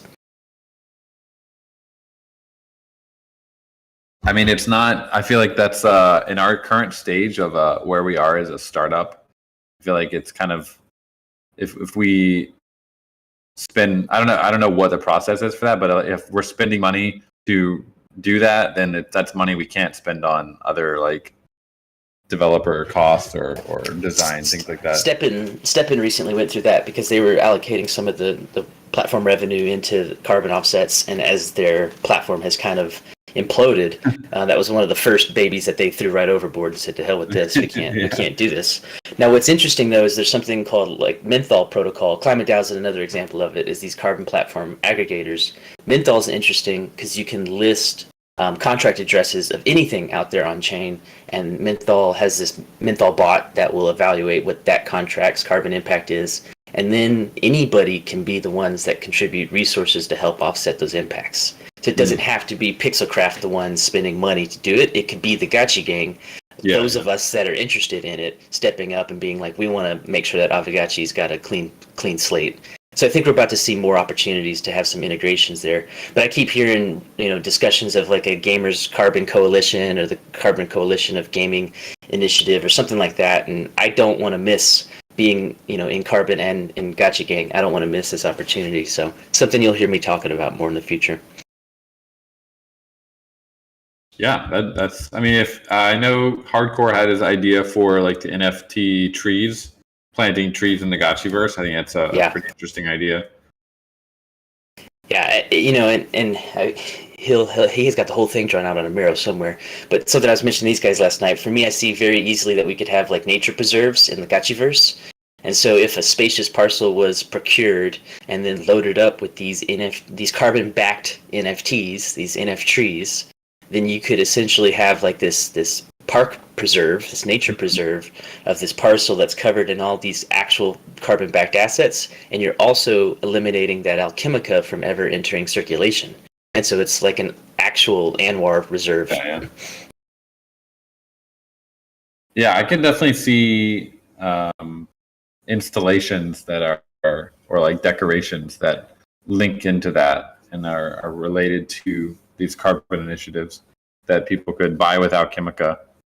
I don't know. Yeah, we'd have to think about the specifics of it. I'm sure Hardcore's 8 steps ahead already. But yeah, it's a cool idea, and definitely helps with the PR side for sure. People like to. There's definitely a group of people that like to see that people are taking those steps.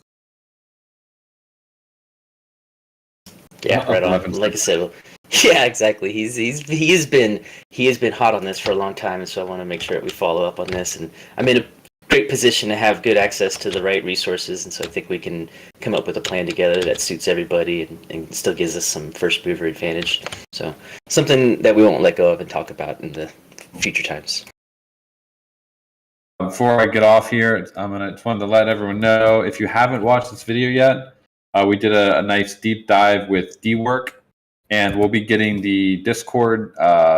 We'll get the D-Work for Aavegotchi set up probably early next week, and once that's set up, because we are the admins of the Aavegotchi Discord, we have to set up the dework. But once that's set up, we'll basically, as a community, we can start getting into deeper discussion about how we want to manage the dework for the community, and bounties and reviewers and all that kind of stuff. But really a really nice talk. And if you guys have any specific projects that you would love to have see Jesse or myself do a deep dive on, it's really good content for the YouTube, and it's great learning for us. So there's a lot of really cool stuff that is kind of DAO tooling, DAO infrastructure that we don't necessarily know about yet or have heard of but aren't really using. So definitely open to, if you guys have any recommendations or know any founders that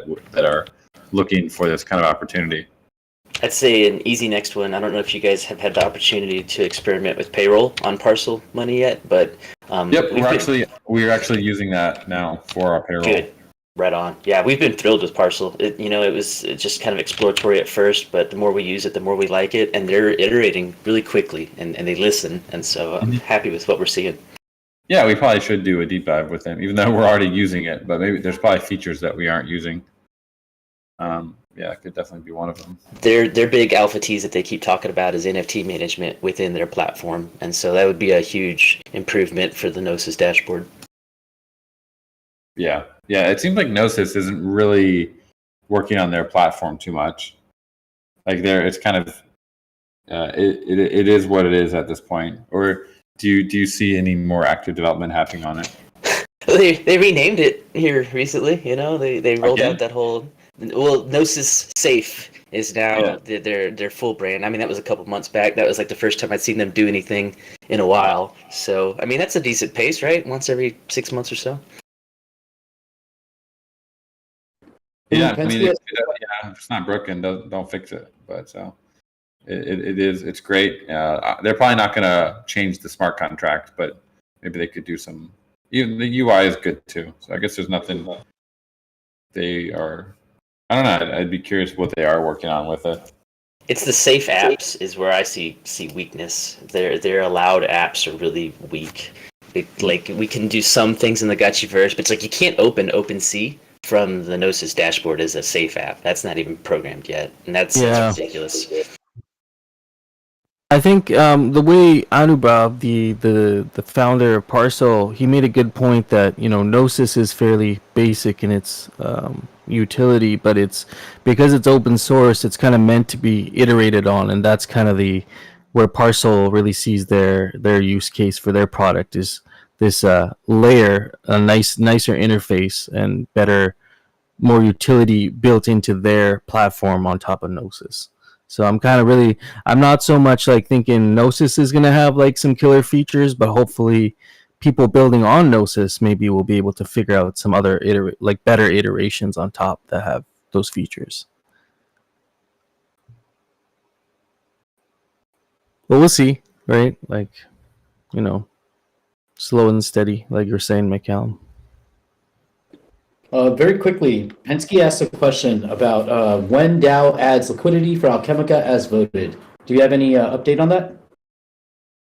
Yeah, that was we need to make the core prop and get that out, I think. And then once that's done, I guess who is doing that? Are we doing that on behalf of the DAO? We don't really think so. We don't really like providing liquidity on behalf of the DAO because it mixes the roles between Pixelcraft and the DAO. So in the future, we want to be able to say to anyone who's looking in, we are separate entities from the DAO. So if it'd be great if the DTF or some it probably would be the DTF could do that once it's done.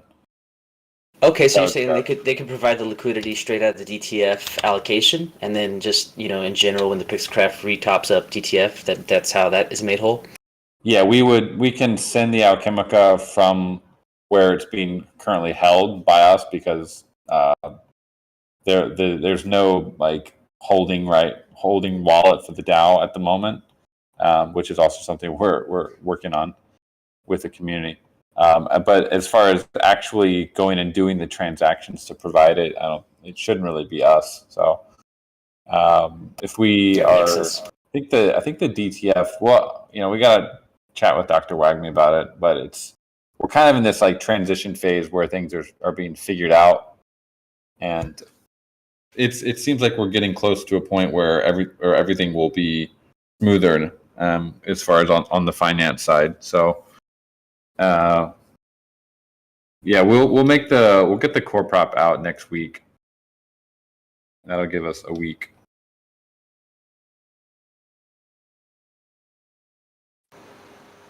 Yeah, right on. I'm looking forward to it. So tomorrow's we got our DAO meeting tomorrow at 2 p.m.